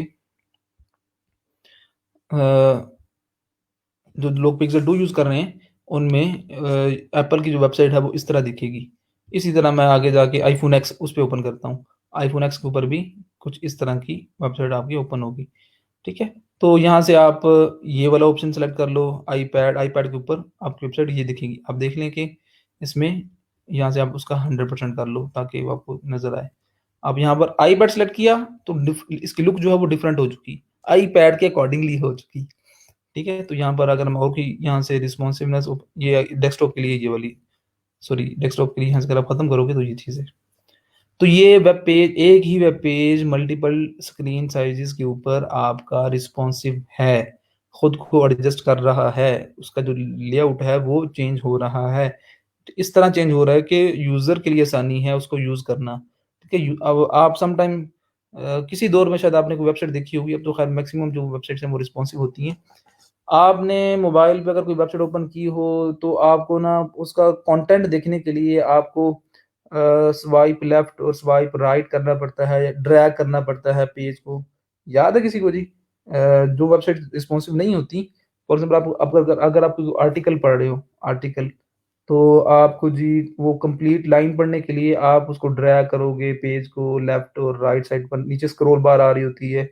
तो वो जो स्क्रॉल बार आएगी ना जिस वेबसाइट में, तो यूँ समझ लो कि वो रिस्पॉन्सिव नहीं है, ठीक है? यूज़र को वो ड्रैग करना पड़ रहा है, ठीक है? यूज़र को ज़्यादा एफर्ट करना पड़ रही है कंटेंट को देखने के लिए, ठीक है? यूज़र एक्सपीरियंस खराब है, तो यूज़र एक्सपीरियंस खराब होगा तो ऑब्वियसली उस वेबसाइट पे जाएगा कोई नहीं। तो इसलिए आपका वेब पेज का रिस्पॉन्सिव होना बहुत ज़रूरी है। अब रिस्पॉन्सिवनेस, आप भई ये जो रिस्पॉन्सिवनेस है ना कि स्क्रीन साइज़ चेंज हो, तो आपका पूरा लेआउट वो एडजस्ट हो जाए। ये आप काम ये अचीव कर सकते हो बूटस्ट्रैप में थ्रू ग्रिड सिस्टम, ठीक है? थ्रू ग्रिड सिस्टम, बूटस्ट्रैप का एक कौन मेन कॉन्सेप्ट है 12 ग्रिड सिस्टम, ये आप हेडिंग दे लो। अब हम इसको समझने जा रहे हैं। इसको समझने क्यों जा रहे हैं? क्योंकि इसके थ्रू आप रिस्पॉन्सिव वेब पेजेस बना सकोगे। ठीक है जी? स्टार्ट करें फिर एक्चुअल इस पे काम करना। मेक श्योर कि आपको सबको पता है कि अब हम करने क्या जा रहे हैं। बूटस्ट्रैप का जो ग्रिड सिस्टम है इसको हम क्यों सीखने जा रहे हैं, ये सबको पता होना चाहिए। चलें जी, चलें लेट्स स्टार्ट। अब बूटस्ट्रैप का जो 12 ग्रिड सिस्टम है ये किस तरह वर्क करता है, मैं इसके लिए आपको बता दूं, ठीक है? इसमें होता यूँ है कि जो 12 ग्रिड सिस्टम है बूटस्ट्रैप का वो आपके वेब पेज को किस तरह रिस्पॉन्सिव बनाता है, ठीक है? ये मैं आपको अभी बताता हूँ। तो इससे पहले इससे पहले कुछ क्लासेस हैं वो मैं आपको बता दूं कि अच्छा ये टेबल आप नोट कर लें। आप डॉक्यूमेंटेशन में जाओगे, आप लेआउट्स में जाओगे, तो उसके बाद ये आपको एक टेबल मिलेगा। स्टार्ट करने से पहले इस टेबल को आप रीड कर लो। मैं कमेंट बॉक्स में देखता हूँ जो कमेंट्स मैसेज आए हुए हैं।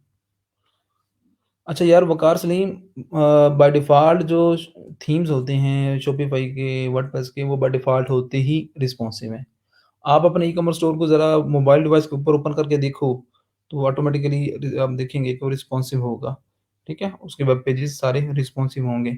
बाय डिफ़ॉल्ट जो थीम होता है वो रिस्पॉन्सिव होता है, ठीक है? हाँ, अगर आप कुछ कस्टम पेजेस बनाते हो, खुद बनाते हो, तो उसमें फिर आपको उसको खुद खुद करना पड़ता है, रिस्पॉन्सिव बनाना पड़ता है, ठीक है? अच्छा जी, कुछ टर्म्स हैं वो आप नोट कर लें। मैं यहाँ से एक नया नोट क्रिएट करता हूँ।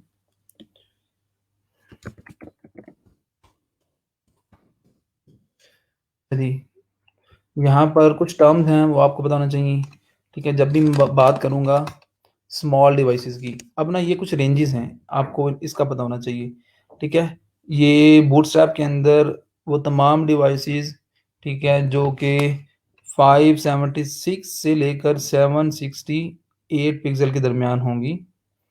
576 पिक्सल से लेकर 768 पिक्सल के दरमियान, उसको आप कहोगे स्मॉल डिवाइसेस। ये चीज़ ज़हन में रख लो। जब भी मैं कहूँगा ना स्मॉल डिवाइसेस, आपके ज़हन में वो रेंज आनी चाहिए। आप में से हर बच्चा ये रेंज अभी नोटबुक के ऊपर नोट कर ले, फ़ोल्डर के ऊपर आप लिख लो अभी। बेशक यहाँ पर है, क्योंकि इसके बाद ये टेबल तो ख़त्म हो जाएगा, मैं वो बार-बार कहूँगा स्मॉल डिवाइसेस के लिए, मीडियम डिवाइसेस के लिए, तो आपको पता होना चाहिए कि वो किस रेंज की मैं एक्चुअली बात कर रहा हूँ, ठीक है? ऐसी तमाम डिवाइसेज़ जिनकी विड्थ 576 पिक्सल से लेकर 768 पिक्सल के दरमियान होगी, तो 767 कह लो, 767, ठीक है? तो उस रेंज में जो भी डिवाइसेज़ आएँगी आप उसको वो कहोगे स्मॉल डिवाइसेज़, ठीक है? ये कुछ स्टैंडर्ड्स हैं, स्टैंडर्ड कि स्मॉल डिवाइसेज़ कौन-सी डिवाइसेज़ होती हैं? ऐसी डिवाइसेज़ जिनकी विड्थ इस रेंज में आ सके, ठीक है? उसके बाद 768 से लेकर 991 पिक्सल के दरमियान जो डिवाइसेज़ होंगी उसको आप कहोगे मीडियम, ठीक है? इसी तरह 992 से लेकर 1199 पिक्सल के दरमियान जो होंगी वो लार्ज, और 12 और उससे जो ग्रेटर देन होंगी वो एक्स्ट्रा लार्ज, ठीक है? तो ये कुछ, अब यहाँ पर अगर 576 से जो लेस देन होंगी वो extra small, small, medium, large, extra large. पहली बात ये कि आपके ज़हन में जब भी मैं कोई नाम लूँगा, आपको पता होना चाहिए। आपकी मेमोरी भी चेक करते हैं कि आप कितना चीज़ों को मेमोराइज़ करते हैं बगैर देखे, आपने बताना है, ठीक है? तो ये रेंजेस कुछ आपने देखनी है, ठीक है? अब ये नीचे आपको क्या चीज़ें नज़र आ रही हैं, यहाँ इसको ख़ैर अंडरस्टैंड हम आगे जाके करेंगे। एक्चुअली मैंने आपको बताया था कि जो वेब पेजेज़ होते हैं वो कुछ स्पेस, गटर स्पेस होती है। गटर स्पेस कौन-सी होती है बताएँगे ज़रा? मैंने बताया था कि जो वेब पेजेज़ होती हैं, उनमें ऑलमोस्ट हर वेबसाइट में आप देखोगे गटर स्पेस, जो आपको कुछ स्पेस मिलती है, वो कहाँ पर, वो एक्चुअल स्पेस आपको कहाँ पर नज़र आ रही होती है? बताएँ जी।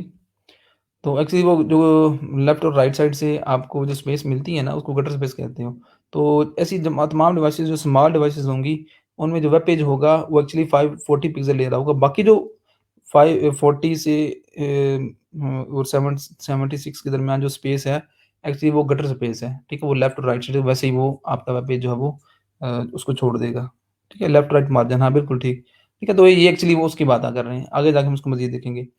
दूसरी चीज़ ये आपने ज़हन में रखनी है, हाँ, बिल्कुल सही, ज़ैन अली, ज़ाहिद महमूद, आपने ठीक कहा।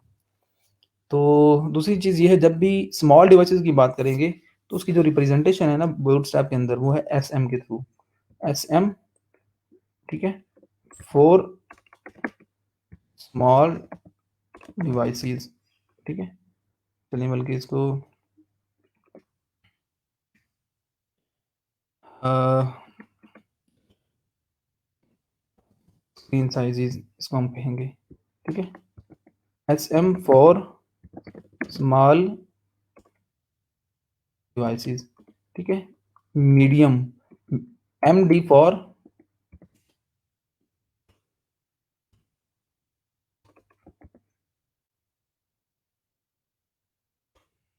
स्मॉल में लाना चाह रहा हूँ, एमडी फॉर मीडियम डिवाइसेस, ठीक है? इसी तरह एलजी फॉर लार्ज डिवाइसेस, इसी तरह XL for extra large devices, ठीक है? तो ये कुछ कोड्स हैं, एसएम, एमडी, एलजी और एक्सएल, ये आपको बताना चाहिए। जब भी मैं कहूँगा ना एसएम, फ़ौरन आपको पता होना चाहिए कि वो किसकी बात हो रही है, ठीक है? तो एसएम, एमडी, एलजी और आपका जी एक्सएल, ठीक है? तो ये कुछ कोड्स हैं, ये आपको पता होना चाहिए, ये भी हम आगे जाके देखेंगे, ठीक है? तो उसके बाद हम डायरेक्ट स्टार्ट करते हैं अपने कोड की तरफ आते हैं। टाइम बस पर आधा घंटा रह गया है, इस आधे घंटे में हमने इसको कंप्लीट करना है। अच्छा जी, सबसे पहले आप क्या करोगे? बूटस्ट्रैप की मैं इंटीग्रेशन करता हूँ, चलो मैं मैन्युअली ही कर देता हूँ। ये 12 बिट सिस्टम, ये कॉन्सेप्ट है बूटस्ट्रैप का, ठीक है? एक्स्ट्रा स्मॉल के लिए भी है। हाँ, एक्स्ट्रा स्मॉल के लिए एक्सएसएम, ठीक है? एक्सएसएम, एक्चुअली हम उसको टारगेट नहीं करते इसलिए उसकी ज़रूरत नहीं है, लेकिन आपको पता होना चाहिए, ठीक है? एक्सएसएम। अच्छा, ये नूर, वो जो आपने वो गटर स्पेस की बात हुई थी, वो स्पेस बिटवीन 2 कॉलम्स नहीं है। एक्चुअली आपका वेब पेज जो होता है, अब यहाँ पर आप देख सकते हो कि ये कुछ स्पेस आपको नज़र आ रही है। ये जो कंटेंट है, ये बाउंड्री के साथ टच नहीं करता, आपकी कोई भी किसी भी वेबसाइट का। कुछ स्पेस होती है, यहाँ से आपको ये स्पेस नज़र आ रही है। और इसी तरह राइट साइड से ये जो आपको पूरा वेब पेज है, इसको कुछ स्पेस मिलेगी। ये इसको मैं स्क्रॉल डाउन कर रहा हूँ, तो ये जो अब बार आपको नज़र आ रही है, ये वाली बार, ठीक है? तो यहाँ पर ये इसको आप गटर स्पेस कहोगे, जो पूरे वेब पेज को लेफ्ट और राइट साइड से मिलती है, ब्राउज़र देता है। अच्छा जी, मैं इंटीग्रेशन कर लूँ। बूटस्ट्रैप कहाँ गया जी? ये सीएसएस।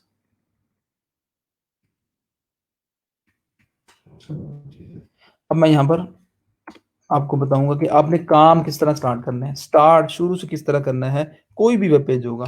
आज के बाद आपने मैनुअल काम करना छोड़ देना है। जो भी काम आपसे मैं कहूँगा, आप लोगों ने भई उसको करना है थ्रू बूटस्ट्रैप। स्टार्ट किस तरह करना है, ये मैं आपको अभी बताने लगा हूँ। ठीक है? स्टार्ट आपको बताया था कि आप एक डिव रखोगे, ठीक है? मेन डिव, उसको आप कंटेनर कह सकते हो, उसको आप रैपर कह सकते हो। पूरा वेब पेज आपका उस डिव के अंदर होगा। ये एक रिकमेंडेड वे है। बूटस्ट्रैप के अंदर जब आपने काम करना है, तब तो ये वाला काम आपने लाज़मी करना है। ठीक है? जो सबसे आपकी रैपर क्लास होगी, या जो आपकी पेरेंट डिव होगी, या आपकी कंटेनर होगा जो कंटेन करेगा पूरे वेब पेज को, ठीक है? उसमें आपने उसको एक क्लास देनी है। कंट्रोल प्लस स्पेस करेंगे तो क्लास, उसमें आपने उसको क्लास देनी है कंटेनर की। ये एक बिल्ट इन क्लास है, ये मैं आपको बता दूं, यहाँ से दिखा भी दूं। ये देखिए कंटेनर, ये 3 तरह की क्लासेस हैं। अब इसको मैं आपको बताने जा रहा हूँ, ठीक है? ये कंटेनर फ्लूइड और दूसरा। अगर आप ये काम करोगे ना, क्लास आपने इम्प्लीमेंट कर दी कंटेनर की, ये बूटस्ट्रैप की क्लास है, और ये कंटेनर ऑब्वियसली जो सबसे रूट का आपका डिव का एलिमेंट होगा, डिव का नहीं है, जो भी होगा मेन, अगर आप वो भी यूज कर सकते हो, तो उस एलिमेंट को आपने कंटेनर की क्लास देना है। कंटेनर की क्लास देंगे तो उसका रिजल्ट क्या आएगा, ये मैं आपको बता दूं। यहाँ पर मैं ना रिजल्ट चेक करने के लिए मैं बैकग्राउंड कलर इसका चेंज कर दूं। इसका मैं बैकग्राउंड कलर कर देता हूँ ग्रीन, ठीक है? ये सिर्फ इस पर्पज़ के लिए किया है, ताकि आपको नज़र आ सकें कि कंटेनर की क्लास इम्प्लीमेंट की तो हमें क्या रिज़ल्ट मिलेगा। यहाँ पर मैं सिर्फ कंटेनर लिखूँगा। आप देखेंगे कि आपको ये आपकी जो डिव है वो ये है, ठीक है? लेफ्ट साइड से और राइट साइड से आपको मार्जिन मिल रहा है, स्पेस मिल रही है, ठीक है? तो ये रिकमेंडेड वे है कि आप सबसे पहले जो है, जो डिव करो होगी आपकी कंटेनर की, उसको ये वाली क्लास दो, या इसके अलावा 2 और ऑप्शंस भी हैं, आपको मैं बताऊँगा कि वो क्या है, ठीक है? तो भई इसका रिज़ल्ट क्या है, इस क्लास में आपको क्या रिज़ल्ट मिलेगा, आप यहाँ पर आपको दिखाता हूँ। बहुत अच्छी चीज़, और बहुत कह लो कि बहुत बड़ा काम आपका हो जाएगा, सिर्फ एक क्लास इम्प्लीमेंट करने से। वो क्या है, अब आप देख रहे हो ना कि लेफ्ट साइड से और राइट साइड से स्पेस मिल रही है। अगर मैं स्क्रीन साइज़ चेंज करूँगा, अब मैं इसकी रिस्पॉन्सिवनेस का जो इफ़ेक्ट है ना, वो देखता हूँ। अब आप भाई आप देख लो यहाँ पर कि अगर मैं इस स्क्रीन साइज़ को अब चेंज कर रहा हूँ, आप देख रहे हैं कि ये on the basis of screen sizes. अब ये बात नोट करना, ये बात समझने की कोशिश करना। जब आप क्लास यूज़ कर रहे होंगे जी कंटेनर की, ठीक है? जब आप क्लास यूज़ कर रहे होंगे कंटेनर की, पेरेंट एलिमेंट के ऊपर, ठीक है? तो फिर क्या होगा कि on the basis of screen sizes में वही बात हो रही है, small devices, large, extra large. ज़रा बताएँ एक्स्ट्रा लार्ज की क्या थी, आपकी रेंज क्या थी? बोलें ज़रा कमेंट बॉक्स में, मैं यहाँ पर अब देखता हूँ फिर। On the basis of screen sizes, आपका जो वेब पेज, आपका जो कंटेनर है वो रिस्पॉन्सिव होगा, और लेफ्ट और राइट साइड से उसको स्पेस मिलेगी। एग्ज़ैक्टली, बिल्कुल जी, आपने बता दिया। ठीक है, ज़बरदस्त। कॉलम नूर, इसका क्या चीज़ है ज़ाहिद महमूद? कॉलम कॉलम चलें आगे मैं आपको बताता हूँ। हाँ, ठीक है जी। 1200 से above, on the basis of screen sizes आपका जो कंटेनर है वो रिस्पॉन्सिव होगा। अब यहाँ पर आप on the basis of screen sizes का मतलब क्या है कि भई जो रेंजेज़ है ना, रेंजेज़, ठीक है? जब एक रेंज से आपका वेब पेज एक रेंज से दूसरे रेंज में शिफ्ट होगा, तब वो जो पेज है वो आपका एडजस्ट होगा ऑटोमेटिकली। ये चीज़ ध्यान में रखिएगा। दोबारा सुन लें, मैंने कहा कि कंटेनर की क्लास जब आप यूज़ करोगे तो आपका ये जो डिव है इसकी मैं बात कर रहा हूँ, ये रिस्पॉन्सिव होगा on the basis of screen sizes. Screen sizes की बेस पे रिस्पॉन्सिव होने का मतलब क्या है कि जो ही आपका जो पेज है वो एक स्क्रीन साइज़ से दूसरी स्क्रीन साइज़ में शिफ्ट होगा, ठीक है? रेंजेस आपको पता होना चाहिए। अब और फॉर एग्ज़ाम्पल मैं कहता हूँ कि ये जो आपका वेब पेज है ना, ये मीडियम है फॉर एग्ज़ाम्पल, ठीक है? आपको मीडियम को रेंज रेंज पता होना चाहिए, ठीक है? आई एम नॉट अब श्योर कि वाक़ई मीडियम है कि नहीं, ठीक है? तो वो जो रेंजेस हैं उस रेंज में जो पेज होगा, जब पेज होगा तो उसके अकॉर्डिंगली वो स्मॉल होगा, मीडियम होगा या लार्ज हो। फॉर एग्ज़ाम्पल ये मीडियम है, मीडियम से अगर ये जी स्मॉल पे जाए, ये देखें, अब ये यहाँ ये ब्रेक ब्रेक पॉइंट है एक्चुअली, ये वो ब्रेक पॉइंट है जब आपका पेज शिफ्ट हो रहा है मीडियम से स्मॉल में, ठीक है? ये स्मॉल, आई गेस ये स्मॉल है, ये मीडियम, अ, हाँ, ये स्मॉल है। अब ये देखें कि स्मॉल डिवाइसेज़ पे अब उस रेंज में, अब एक ही रेंज में उसका जो बिहेवियर है वो सेम है, स्टैटिक है, वो चेंज नहीं हो रहा। अब मतलब ये कि स्मॉल डिवाइसेज़ में उसकी जो रेंज है वो क्या भला स्मॉल डिवाइसेज़ की बताएँ ज़रा? स्मॉल डिवाइसेज़ की जो भी रेंज है आप कमेंट बॉक्स में बताओ, बाकी लोग बताओ यार। स्मॉल डिवाइसेज़ में जब आपका वेब पेज रहेगा तो उसका जो कंटेनर है वो आप देख रहे हैं कि उसका बिहेवियर सेम है। जब स्मॉल से मीडियम पे शिफ्ट होगा, ये ये ये वो ब्रेक पॉइंट है। तो ऑटोमेटिकली आप देख रहे हैं कि उसने खुद को एडजस्ट किया, ठीक है? अब स्मॉल से मीडियम पे आ गया, मीडियम पे इसका बिहेवियर बिल्कुल सेम है, ठीक है? तो मीडियम के ऊपर ये सारा जो कंटेनर है ये रिस्पॉन्सिव है और उसके बाद मीडियम से जब ये शिफ्ट होगा आपका, वो रेंज एग्ज़ैक्ट रेंज बताएँ? लेस देन नहीं, ज़ैनब शाहीन, ये अब स्मॉल डिवाइसेज़ का मतलब ये है 576 से लेकर 767 तक, 768 जो है ना ये मीडियम के अंदर काउंट होता है भई। एग्ज़ैक्ट आपने रेंज बतानी है, ये ऐसा नहीं बताना कि ग्रेटर देन। हाँ, बिल्कुल जी अनाज़ ठीक कहा। तो ये वो रेंज है, ठीक है? 767 है भई, 768 नहीं है। तो अब ये मीडियम से लार्ज पे गया तो वो सेम रिस्पॉन्सिव है, इसी तरह लार्ज से एक्स्ट्रा लार्ज पे वो है और एक्स्ट्रा लार्ज से ऑनवर्ड वो सेम रहेगा, ठीक है? तो ये क्लास यूज़ करने से अब बहुत सारे ऐसे वेब पेजेज़ होते हैं। अब ये इफ़ेक्ट मैं आपको रियल टाइम वेबसाइट्स के अंदर दिखाता हूँ, कि भई ये on the basis of screen sizes he maximum आपके जो वेब पेजेज़ होते हैं वो रिस्पॉन्सिव होते हैं।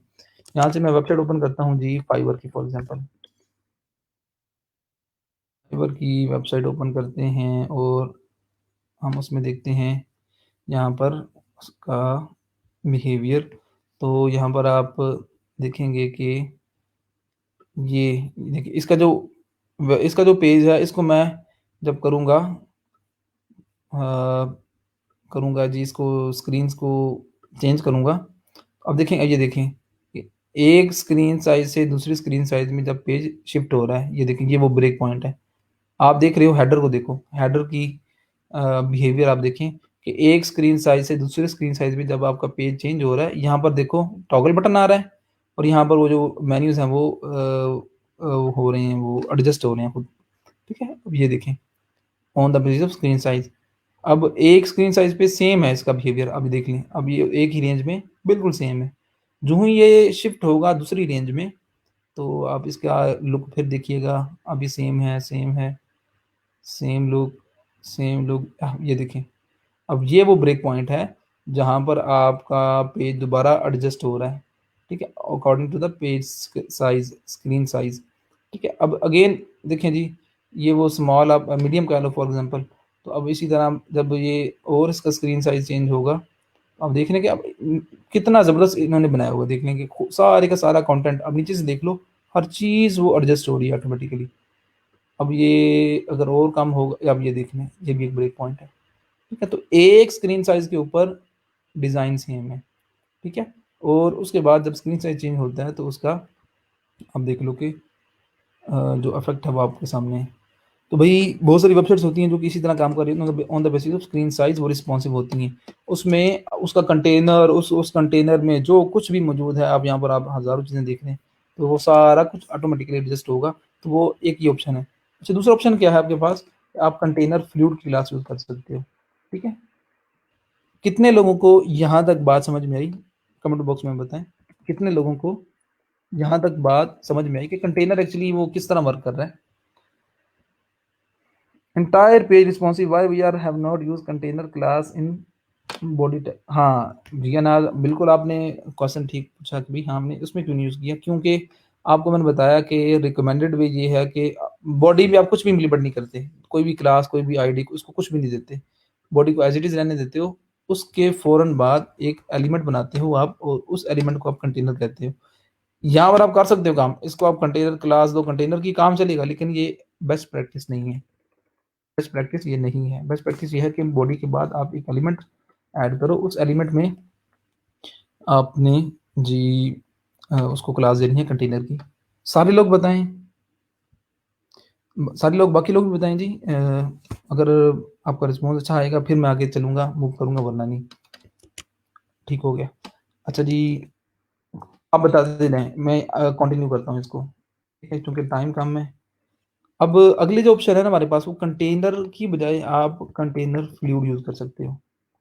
ये एक बिल्ट इन क्लास है। बूटस्ट्रैप की क्लास है। यहाँ पर आप उसको डॉक्यूमेंटेशन ज़रूर फ़ॉलो कीजिए। इधर-उधर जाने की बजाय जो ऑफ़िशियल डॉक्यूमेंटेशन होती है, आपने उसको फ़ॉलो करना होता है। ठीक है? अब ये जो दूसरी क्लास है ना कंटेनर फ्लूइड की, इसके थ्रू इसके थ्रू आपका जो वेब पेज होता है, वो पिक्सेल बाय पिक्सेल रिस्पॉन्सिव होता है। अब हमने क्लास चेंज की कंटेनर से कंटेनर फ्लूइड। अब ज़रा रिज़ल्ट देखते हैं कि रिज़ल्ट क्या है। अब आप जब वेब पेज को देखोगे ना अपने, कंटेनर फ्लूइड स्पेलिंग मिस्टेक लग रही है। नहीं, वो कंटेनर यहाँ पर लिखा नहीं है, वो कंटेंट नहीं होगा तो ऑब्वियसली आपको कुछ नज़र नहीं आएगा। बाकी लोग जी 5, 6, 7 6 लोगों ने बताया है। बाकी लोग जो सुन रहे हैं, बोल नहीं रहे, प्लीज़ बताया करें। अच्छा, यहाँ पर मैं अब ये जो आपका अब कंटेनर है, ये पिक्सेल बाय पिक्सेल रिस्पॉन्सिव है। मैंने क्लास चेंज कर दी कंटेनर से कंटेनर फ्लूइड, और अब जो आपका वेब पेज होगा वो पिक्सेल बाय पिक्सेल आपका वो रिस्पॉन्सिव होगा। आप यहाँ पर देख रहे हो कि पिक्सेल बाय पिक्सेल स्क्रीन जो साइज़ है, वो जो कंटेनर है वो एडजस्ट हो रहा है। ठीक है? तो इसमें ये क्या है कि गटर स्पेस जो है वो लेफ्ट और राइट साइड है वो नहीं मिल रही। आपका जो पेज है वो बाउंड्री को टच कर रहा है। ठीक है? तो लेकिन फिर भी उसके कंटेंट को मिल रही है। यहाँ पर आप कंटेंट देख सकते हो। ये मैंने बैकग्राउंड कलर चेंज किया तो आपको वो बाउंड्री के साथ टच होता हुआ नज़र आ रहा है, लेकिन इसका जो कंटेंट है वो टच नहीं कर रहा, उसको स्पेस मिल रही है। तो अगर आप कोई पिक्सेल बाय पिक्सेल बनाना चाह रहे हो रिस्पॉन्सिव, तो ये, लेकिन अगेन रिकमेंडेड क्या है कि on the basis of screen sizes आप इसको रिस्पॉन्सिव बनाओ। ठीक है? दूसरा ये ऑप्शन है। अब इनमें फ़र्क आपको पता चल गया जी? कंटेनर और कंटेनर फ्लूइड में फ़र्क पता चल गया? अगर पता चल गया तो बताएँ। हम अगली चीज़ वो देखते हैं। अगली चीज़ जो है वो ये है कि आप कंटेनर और कंटेनर फ्लूइड की बजाय आप यूज़ कर सकते हो, ऑप्शन है कंटेनर आगे वो small device name, device size sorry. ठीक है? तो वो आप यूज़ कर सकते हो। वो किस तरह यूज़ करना है, वो मैं आपको अभी बता देता हूँ। इसको अगर हम कंटेनर में रख लें तो गटर स्पेस मिल जाएगी। किसको रख लें जी? किसको रख लें कंटेनर में? हाँ, इसको अगर आप चाह रहे हो ऑब्वियसली फिर तो मिल जाएगी। लेकिन ऐसा होगा नहीं, या तो आप कंटेनर यूज़ कर रहे होंगे या फिर आप कंटेनर फ्लूइड यूज़ कर रहे होंगे। अगर आप ये पूछना चाह रहे हो तो इसका फैक्ट आपके सामने है। लेकिन ऐसा कभी भी नहीं करोगे। ये ऑब्वियसली ऐसा नहीं होगा, क्योंकि आप एक ही क्लास यूज़ कर रहे होंगे। ठीक है? अगर आप ये करोगे भी सही तो आप देखेंगे कि वो उसको मिल रही है स्पेस। ठीक है? ये आप देख रहे हो कि वो on the basis of screen sizes आपका वो पेज रिस्पॉन्सिव है। ऐसा होगा नहीं। ठीक है? या तो आप कंटेनर यूज़ कर रहे होंगे या आप कंटेनर फ्लूइड यूज़ कर रहे होंगे। ठीक है? तो अब मैं क्या करता हूँ, अगली चीज़ देखते हैं जी। चलिए, समझ में आ गई चीज़ों को, बच्चों को। तो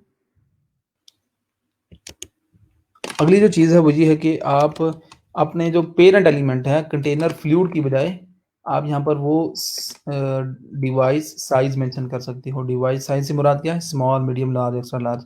वो जो कोड्स हैं, ये कोड्स आपको बताना चाहिए, एसएम, एमडी, एलजी, एक्सएल। ठीक है? तो यहाँ पर अगर मैं लिखता हूँ ना एसएम, अब इसका मतलब ये है, ये अब इसका जो मतलब है वो समझ लो, क्योंकि अगली जो 12 ग्रिड सिस्टम है उसमें भी यही कॉन्सेप्ट यूज़ होगा। अब इसका मतलब ये है कि इसको वैसे मैं ख़त्म कर देता हूँ। ठीक है? कंटेनर एसएम, अब हमने अब हम एक्चुअली बता रहे हैं वेब ब्राउज़र को कि इस कंटेनर को आप रिस्पॉन्सिव कर दो स्मॉल डिवाइसेज़ और स्मॉल से ऊपर जितनी भी स्क्रीन साइज़ेज़ हैं।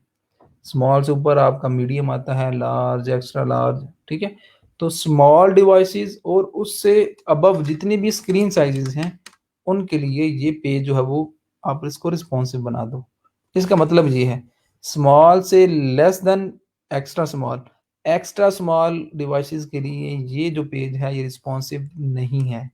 इसका मतलब ये है, अगर मैं एसएम की बजाय यहाँ पर लिखता हूँ एमडी, इसका मतलब क्या होगा? इसका मतलब ये होगा कि आपने भाई आपका जो वेब पेज है वो अ, अब ये आपका ये जो डिव है ये रिस्पॉन्सिव है मीडियम डिवाइसेस के ऊपर और मीडियम से अबव जितनी भी स्क्रीन साइजेस हैं, लार्ज, एक्स्ट्रा लार्ज। मुझे ज़रा आप बताएं, पिक्सेल्स के अंदर बताएं, एग्जैक्ट पिक्सल के अंदर बताएं कि कितनी विड्थ की, अब अगेन मैं बात करूं विड्थ की, आपको हमेशा आप टारगेट करते हो विड्थ के ऊपर। आप मुझे एग्जैक्ट वो पिक्सल बताओ कि कितने पिक्सल से लेकर कितने पिक्सल तक ये जो वेब पेज है ये आपका रिस्पॉन्सिव है। मैंने कहा कि मीडियम डिवाइसेस और मीडियम से अबव जितनी भी स्क्रीन साइजेस होंगे उन पे ये जो वेब पेज है रिस्पॉन्सिव होगा। इसका मतलब आप पिक्सल में बताओ जरा क्या होगा? पिक्सेल्स के अंदर आप बताओ और मैं आपको यहाँ पर इसका रिजल्ट जो है वो आपको दिखा देता हूँ। ठीक है, अब ये जो जब आपका वेब पेज शिफ्ट होगा स्मॉल डिवाइसेस पे, तो तब ये डिव जो है वो रिस्पॉन्सिव नहीं रहेगी। ठीक है, आपको जो इफेक्ट है वो बूटस्ट्रैप का नज़र नहीं आएगा। ठीक है, हम यहाँ इसको लाइव देख भी लेते हैं जी। हमारा पेज है ये, यहाँ पर आप देख रहे हो, इसको रीलोड कर दूँ। ठीक है, अब यहाँ पर आप देख रहे हो कि ये मीडियम साइज है। आपको इफेक्ट नज़र आ रहा है जो आप क्लास यूज़ कर रहे हो ना कंटेनर की। कंटेनर क्या करता है, वो गटर स्पेस देता है मीडियम से और राइट से और लेफ्ट साइड से। ठीक है, तो आप देख रहे हो कि यहाँ पर मैंने मीडियम लिखा, तो मीडियम और उससे अबव की बात हो रही है। मीडियम से जो नीचे की डिवाइसेस हैं स्मॉल, अब देख रहे हो अभी जो पेज है ये स्मॉल डिवाइसेस की रेंज के अंदर आ रहा है, तो आपको वो इफेक्ट उसका नज़र नहीं आ रहा। कंटेनर का इफेक्ट क्या है, किस तरह नज़र आएगा कि भाई ये जो कंटेनर जब आप यूज़ करते हो तो आपका लेफ्ट और राइट हैंड से वो गटर आपको मिलता है, वो होना चाहिए। तो ये स्मॉल के लिए तो नहीं है, जो ही शिफ्ट होगा मीडियम और उससे अबव जितनी भी आप देख रहे हो कि वो मीडियम और अबव पे ये काम कर रहा है। इसी तरह अगर मैं एल जी करूँगा तो इसका मतलब ये है कि लार्ज और उससे अबव एक्स्ट्रा लार्ज ही होगा ओब्वियसली, तो उस पे ये पेज जो है वो रिस्पॉन्सिव होगा। अब ये मीडियम के लिए भी नहीं है, ये मीडियम स्मॉल के लिए नहीं है, लार्ज और एक्स्ट्रा लार्ज के लिए ये काम हो रहा है। तो ये जो कोड्स है ना ये आपको बताना चाहिए। तो ओब्वियसली आप क्या करोगे, स्मॉल डिवाइसेस से लेकर एक्स्ट्रा लार्ज तक आप तमाम डिवाइसेस को टारगेट करोगे। शायद अगर कोई क्लाइंट ऐसा कहे जी कि मुझे वेब पेज रिस्पॉन्सिव नहीं चाहिए स्मार्टफोन के ऊपर, तब आप ऐसा काम करोगे कि जो पेरेंट डिव है उसको आप यहाँ पर स्मॉल एमडी से शुरू कर दोगे, वरना हर सिनेरियो में ठीक है आप स्मॉल से ही स्टार्ट करोगे। हाँ, अगर आप एक्स्ट्रा स्मॉल, चूंकि उस रेंज में कोई डिवाइसेस आती नहीं है, आपको मैंने बताया एक्स्ट्रा स्मॉल से मुराद क्या बोला, एक्स्ट्रा स्मॉल से क्या मुराद है कि कौन सी डिवाइसेस, ऐसी डिवाइसेस बताएं जी, ऐसी डिवाइसेस जिनकी रेंज हो जी 576 पिक्सल से लेस देन। मुझे आप बताओ, आपने कभी ऐसा स्मार्टफोन यूज़ किया है? आपने कभी ऐसा स्मार्टफोन यूज़ किया हो आज के दौर में या यूज़ कर रहे हो जिसकी जो विड्थ है वो 576 पिक्सल से कम हो? शायद आप में से एक बच्चे का भी नहीं होगा। ठीक है, और ये लेस देन 1% डिवाइसेस हैं जिनकी इसमें आती हैं, इसलिए ज़रूरी नहीं है कि आप एक्स एस एम करो। हाँ, अगर आप कर भी रहे हो तो फिर वो उन डिवाइसेस को भी आप टारगेट कर रहे हो एक्चुअली। ठीक है, तो हम स्मॉल से नॉर्मली स्टार्ट करते हैं, स्मॉल से आगे मीडियम, लार्ज, एक्स्ट्रा लार्ज। हाँ जी, ज़ाहिर महमूद आप एस एम ही यूज़ करोगे। ठीक है, लेकिन एस एम यूज़ कर लो या फिर आप सिर्फ कंटेनर यूज़ करेंगे ना, कंटेनर की क्लास, ठीक है, तो फिर आप देखेंगे कि वो सारी डिवाइसेस के लिए वर्क करेगा। ठीक है, अब यहाँ पर आप देख रहे हो कि ये वो एक्स्ट्रा स्मॉल में वो फॉल कर रहा है, इसलिए वो आपको इफेक्ट नज़र नहीं आ रहा है। ये एक्चुअली ये स्मॉल और ये मीडियम, लार्ज, एक्स्ट्रा लार्ज। ठीक है, जब आप कंटेनर की क्लास यूज़ करोगे तो उसमें वो सारी रेंजेस आ जाएंगी, स्मॉल से लेकर एक्स्ट्रा स्मॉल लार्ज तक। ठीक है, तो अब रिकमेंडेड क्या है इन 3-4 में से? ठीक है, आपने 3-4 ऑप्शन तो पढ़ लिए, जो रिकमेंडेड है, जो ज़्यादातर यूज़ किया जाता है वो कंटेनर की क्लास की जाती है। ठीक है, इसके आगे हम अगली चीज़ पे मूव करते हैं। आई होप कि इतना आपको समझ में आ रहा होगा। Abdul Haseeb, container S M करोगे तो उसका भी रिज़ल्ट वही है जो कि आपको कंटेनर दे रहा है। तो बजाय इसके कि आप कंटेनर के बाद डै हाइफ़न और एसएम लिखो, ऑब्वियसली टाइम लगेगा, बेशक वो मिलीसेकंड में है, टाइम तो हमने बचाना है, तो आप कंटेनर ही यूज़ करोगे। ठीक है? तो अब आपने करना क्या है, सबसे पहला जो डिव होगा उसको आपने ये 3-4 ऑप्शन में से कोई एक देना है, अपनी रिक्वायरमेंट्स के अकॉर्डिंगली। उसके अंदर जो डायरेक्ट इसका चाइल्ड होगा ना, भई वो होगा ऐसा एलिमेंट जिस पे आप इम्प्लीमेंट करोगे ये वाली क्लास, ठीक है? रो की। अब हम अगली चीज़ पे आ गए हैं, रो, ठीक है? आपकी पेरेंट डिव का डायरेक्ट चाइल्ड आपका रो एलिमेंट होना चाहिए। एक चीज़ ध्यान में रख लो, एक चीज़ फ्रंट एंड डेवलपमेंट से रेलेवेंट है, इसको नोट कर लो कि जब भी आप कोई वेब पेज डिज़ाइन कर रहे होते हो ना, वेब पेज डिज़ाइन कर रहे होते हो, ठीक है? तो वो वेब पेज जो होता है वो रो वाइज़ आप उसको बनाते हो, ठीक है? अब ये जो रो का कॉन्सेप्ट है ना, इसको मैं आपको समझा दूँ कि एक्चुअली ये है क्या? फॉर एग्ज़ाम्पल आपने फाइवर की वेबसाइट बनानी है जी, ठीक है? कोई भी वेबसाइट हो, चाहे वो फाइवर की हो या कोई भी दूसरी वेबसाइट हो, उसमें जब आप किसी वेब डिज़ाइन को कन्वर्ट कर रहे होते हो ना, तो रो वाइज़ काम करते हो। याद है आपको वो सेक्शन वाला कॉन्सेप्ट? वो जो ह जब आप शॉपिफ़ाई के स्टोर को कस्टमाइज़ कर रहे होते थे, शायद आपको याद हो कि वो कस्टमाइज़ेशन पैनल के ऊपर थीम को जब हम कस्टमाइज़ करते थे, तो लेफ्ट साइड पर वो सारी लिस्ट आ रही होती थी सेक्शंस की। हम ड्रैग करते थे वो जो डायनामिक सेक्शंस को, याद अगर आपको हो, बताएँगे कि कितने बच्चों को याद है वो चीज़? डायनामिक सेक्शंस को जब हम ड्रैग अप या ड्रैग वो डाउन करते थे, तो बॉटम तो वो ऑटोमैटिकली आपका जो वेब पेज है, उसमें सेक्शंस ऑटोमैटिकली मूव करते थे। उसमें रो वाइज़ जो सेक्शंस हैं वो प्लेस किए होते थे। सबसे पहले हेडर, उसके बाद स्लाइडर, उसके बाद इमेज विद टेक्स्ट। तो एक सीक्वेंस के साथ रो वाइज़ काम हो रहा होता था। ऐसे ये याद है जी? तो बिल्कुल उसी तरह ही एक्चुअली भी आप जब कोई वेब पेज डिज़ाइन करोगे, ठीक है? आपको रो वाइज़ ही काम करोगे। अब ये फाइवर का जो वेबसाइट है ना, इसको मैं हम देखें तो सबसे पहले ये एक रो बन सकती है। ये स्क्रीन पे आप देखें। ये एक रो आप इसको डिज़ाइन करोगे, उसके बाद ये जो रो है ये ग्राफ़िक डिज़ाइनिंग और डिजिटल मार्केटिंग, ये रो डिज़ाइन करोगे, उसके बाद ये जो रो आ रही है, इसमें यहाँ से लेकर और यहाँ तक, ये रो आप बनाओगे। उसके बाद ये जो रिसेंट व्यू मोर, इसको इसको डिज़ाइन करोगे और उसके बाद ये सारा और ये आप रो वाइज़, एक जो पेज है वो रो वाइज़ डिज़ाइन होता है। ये आप ज़हन में रख लो, एंड अभी जाके ये भी एक रो ही कंसीडर करोगे। तो actually row wise step by step आप टॉप से बॉटम पेज को डिज़ाइन कर रहे होते हो। इसलिए तो आपने यहाँ पर रो की क्लास यूज़ करनी है, ठीक है? अगर फाइवर की वेबसाइट होती तो सबसे पहली जो रो होती, उसमें आप उसका ये वाला जो हेडर है, इसको डिज़ाइन करते। इसमें जो कुछ भी है, फाइवर का लोगो है, सर्च बार है और मेन्यूज़ हैं, जो कुछ भी है, ठीक है? इन तमाम चीज़ों को बनाने के लिए आप पहले एक रो क्रिएट करते हैं, ठीक है?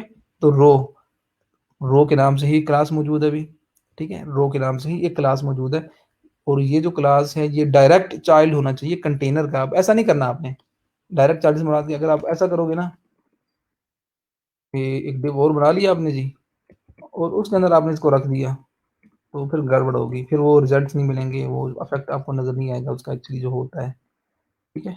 तो इसके लिए ज़रूरी है कि ये जो रो की क्लास है, रो की क्लास जिस एलिमेंट को आपने दी है, वो एलिमेंट डायरेक्ट उस एलिमेंट का चाइल्ड हो, जिस पे कंटेनर या कंटेनर फ्लूइड या कंटेनर वो जो डिवाइसेस की स्क्रीन साइज़ेस थे, उसका डायरेक्ट चाइल्ड हो। अब जो है ये एलिमेंट इसका डायरेक्ट चाइल्ड है। ये एक शर्त है, ये ज़हन में रखिएगा। अब उसके बाद आपने क्या करना है, एक रो उसके बाद ये इसी तरह, सॉरी,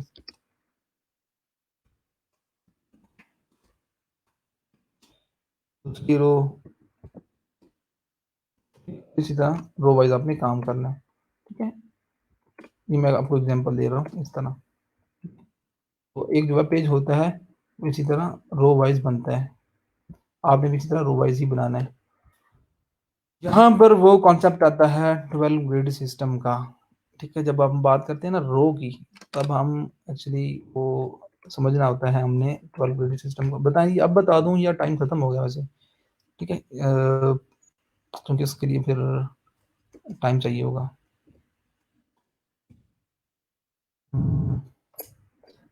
स्टार्ट कर लेते हैं, क्या ख्याल है, बताएं जी। अब यहाँ पर 12 ग्रिड सिस्टम, वो मैकेनिज्म, ठीक है, वो बूटस्ट्रैप का फार्मूला, ठीक है, जिसकी बेस पे आपका वेब पेज जो है वो रिस्पॉन्सिव बनता है, वो डिस्कस करना है, ठीक है। तो एक्चुअली है क्या, वो हो है ये कि 12 ग्रिड सिस्टम, आपका जो एक रो होती है, ठीक है, जब रो की क्लास आप इम्प्लीमेंट कर देते हो, हमने यहाँ से उसे ख़त्म कर दी, ठीक है, तो फिर क्या है कि वो हम रो की क्लास इम्प्लीमेंट कर देते हैं, तो फिर आपकी वो जो एक रो होती है, तो एक रो वो 12 इक्वल पार्ट्स में डिवाइड हो जाती है। यहाँ पर मैं स्टाइल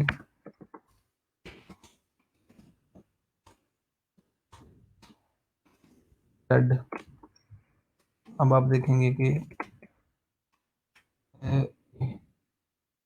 बताएं जी, कल कर लेंगे। बाकी लोग बताएं जी। अब ये जो रो है ना, एक्चुअली ये 12 इक्वल पार्ट्स में डिवाइड हो चुकी है, तो वो 12, अब हर रो में, एक रो में जितना भी कंटेंट होता है, एक रो में, जिस तरह फाइवर की वेबसाइट अगर हम देखें तो एक रो में ये लोगो नज़र आ रहा है, सर्च बार नज़र आ रही है, नेविगेशन मेन्यूज आपको नज़र आ रहे हैं, एंड पे आपको ये प्रोफाइल का ऑप्शन आ रहा है। तो एक रो में जितनी भी चीज़ें होंगी, ठीक है, एक्चुअली ये सारी जो चीज़ें हैं एक रो के अंदर प्लेस की हुई हैं, तो जब रो की क्लास इंप्लीमेंट करोगे तो उसके बाद क्या होगा कि वो जो जितनी भी विड्थ होगी वो 12 इक्वल पार्ट्स में डिवाइड हो जाएगी, ठीक है। तो फिर वो किस तरह वर्क करेगी वो हम देख लेंगे, चलें ठीक है जी कल। लेकिन इससे पहले मेक श्योर कि आप ना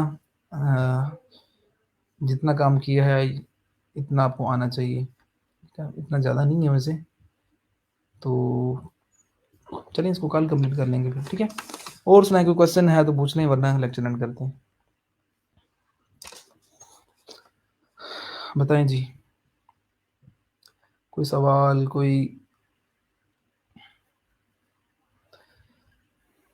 बात करनी हो, कोई क्वेश्चन हो तो पूछ लें, वरना लेक्चर एंड करते हैं।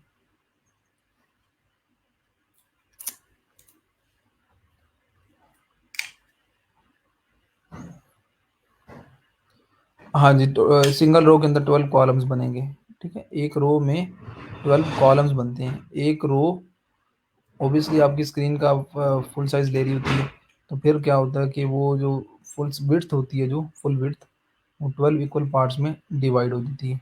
अब उनमें से आप 12 में से आप हर एलिमेंट को उसका कुछ कह लो कि हिस्सा देते हो, तो देख लेंगे भी लेक्चर, कल के लेक्चर में। बताइए जी, सो फार कैसा जा रहा है आपका काम शाम, और ट्रेनिंग कैसी जा रही है आपकी। अभी तो हमने ये बूटस्ट्रैप देखा है, इसके बाद इंशाल्लाह देखेंगे जेक्यूरी को, उसके बाद हमने देखना है जी और बहुत सारी चीज़ देखनी है आगे, हमने जावास्क्रिप्ट को देखना है। कोशिश मैं करूँगा कि ईद के फ़ौरन बाद, ये वैसे सुन लें आप सारे लोग, ईद के फ़ौरन बाद हमने वर्डप्रेस को स्टार्ट करना है, ठीक है। वर्डप्रेस भी साथ लेकर चल रहे होंगे, और साथ में हम पीएचपी और माई सीक्वल, उन सारी चीज़ों को देखेंगे, ठीक है। तो WordPress right after the Eid हम उसको स्टार्ट कर लेंगे। तो उससे पहले इन दिनों में कुछ थोड़ा बहुत इस पे काम कर लो आप लोग, क्योंकि हाँ, आगे जाके आपने इन्हीं सारी चीज़ों को वहाँ पर भी इम्प्लीमेंट करना है। अच्छा, बूटस्ट्रैप का आप यूज़ कर सकते हो, वर्डप्रेस के अंदर भी कर सकते हो, बूटस्ट्रैप का यूज़ कर सकते हो शॉपिफाई के अंदर भी, ठीक है। मतलब ये कि आप कोड के थ्रू अगर आपने पेजेस बनाने हैं तो आप शॉपिफाई और वर्डप्रेस के अंदर कर सकते हो, बना सकते हो, ठीक है। इसलिए इस दौरान आपको 100% इसकी समझ होगी, तो कल को जाके आप उस पर काम कर सकोगे, ठीक है। हर बैच में बच्चों से कहता हूँ, हर बैच में काम कर लो, HTML CSS बूटस्ट्रैप जावास्क्रिप्ट पे जब हम काम कर रहे होते हैं उसको अंडरस्टैंड कर लो, आगे जाके ये चीज़ें यूज़ होंगी। बच्चे जो होते हैं ना, वो चूँकि ये वो बड़ी वो सिंपल सी चीज़ें लग रही होती हैं, तो उसको लाइट लेते हैं, जब एक्चुअली प्रोजेक्ट्स आते हैं तो इन्हीं चीज़ों के ऊपर ही वो स्टक होते हैं, ठीक है। अगर अगर आप टेक्निकली कोई कोर्स सीख रहे हो, तो कोडिंग अगर आपको नहीं आएगी, ये चीज़ें नहीं आएंगी कोड के थ्रू काम करना, तो आप में और नॉन टेक्निकल पर्सन में कोई फ़र्क नहीं रहेगा। वर्डप्रेस तो फिर कोई मैट्रिक पास बच्चा भी कर सकता है, उसको सीख सकता है, ठीक है। वर्डप्रेस तो भाई यहाँ पर अगर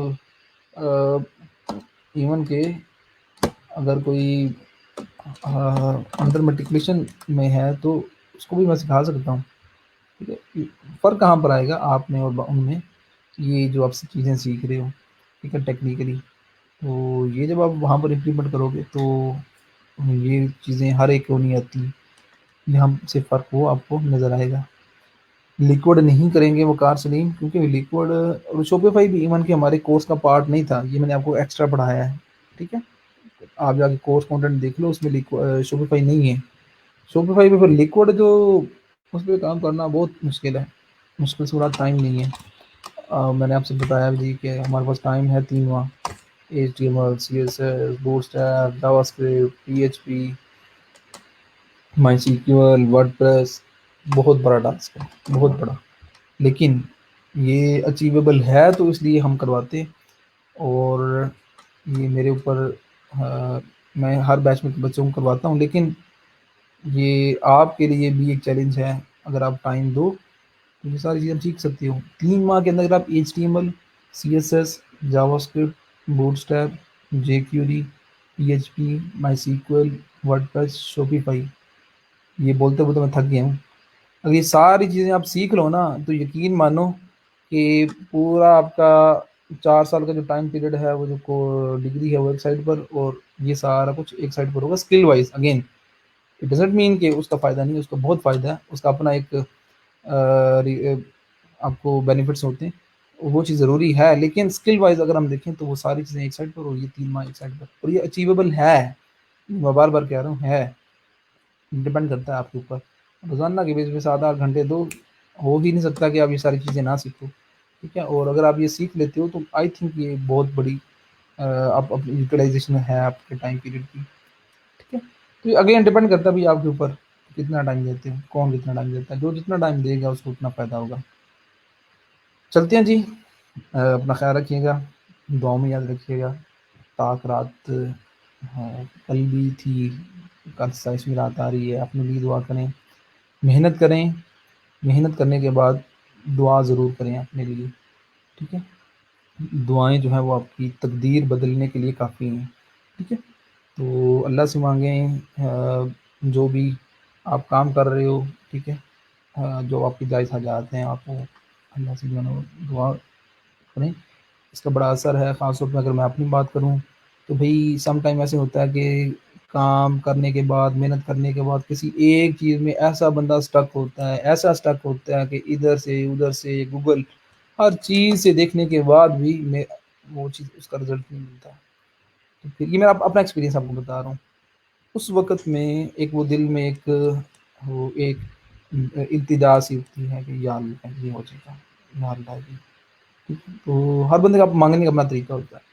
तो यकीन मानो वो मुआवज़े के तौर पर जो है ना वो चीज़ कई दफ़ा मैंने ट्राई की है। ठीक है? वो इंस्टेंटली जो है ना वो मुझे उसका सॉल्यूशन मिलता है अनबिलीवेबल तरीके से। इसलिए मेहनत शर्त है, मेहनत करो।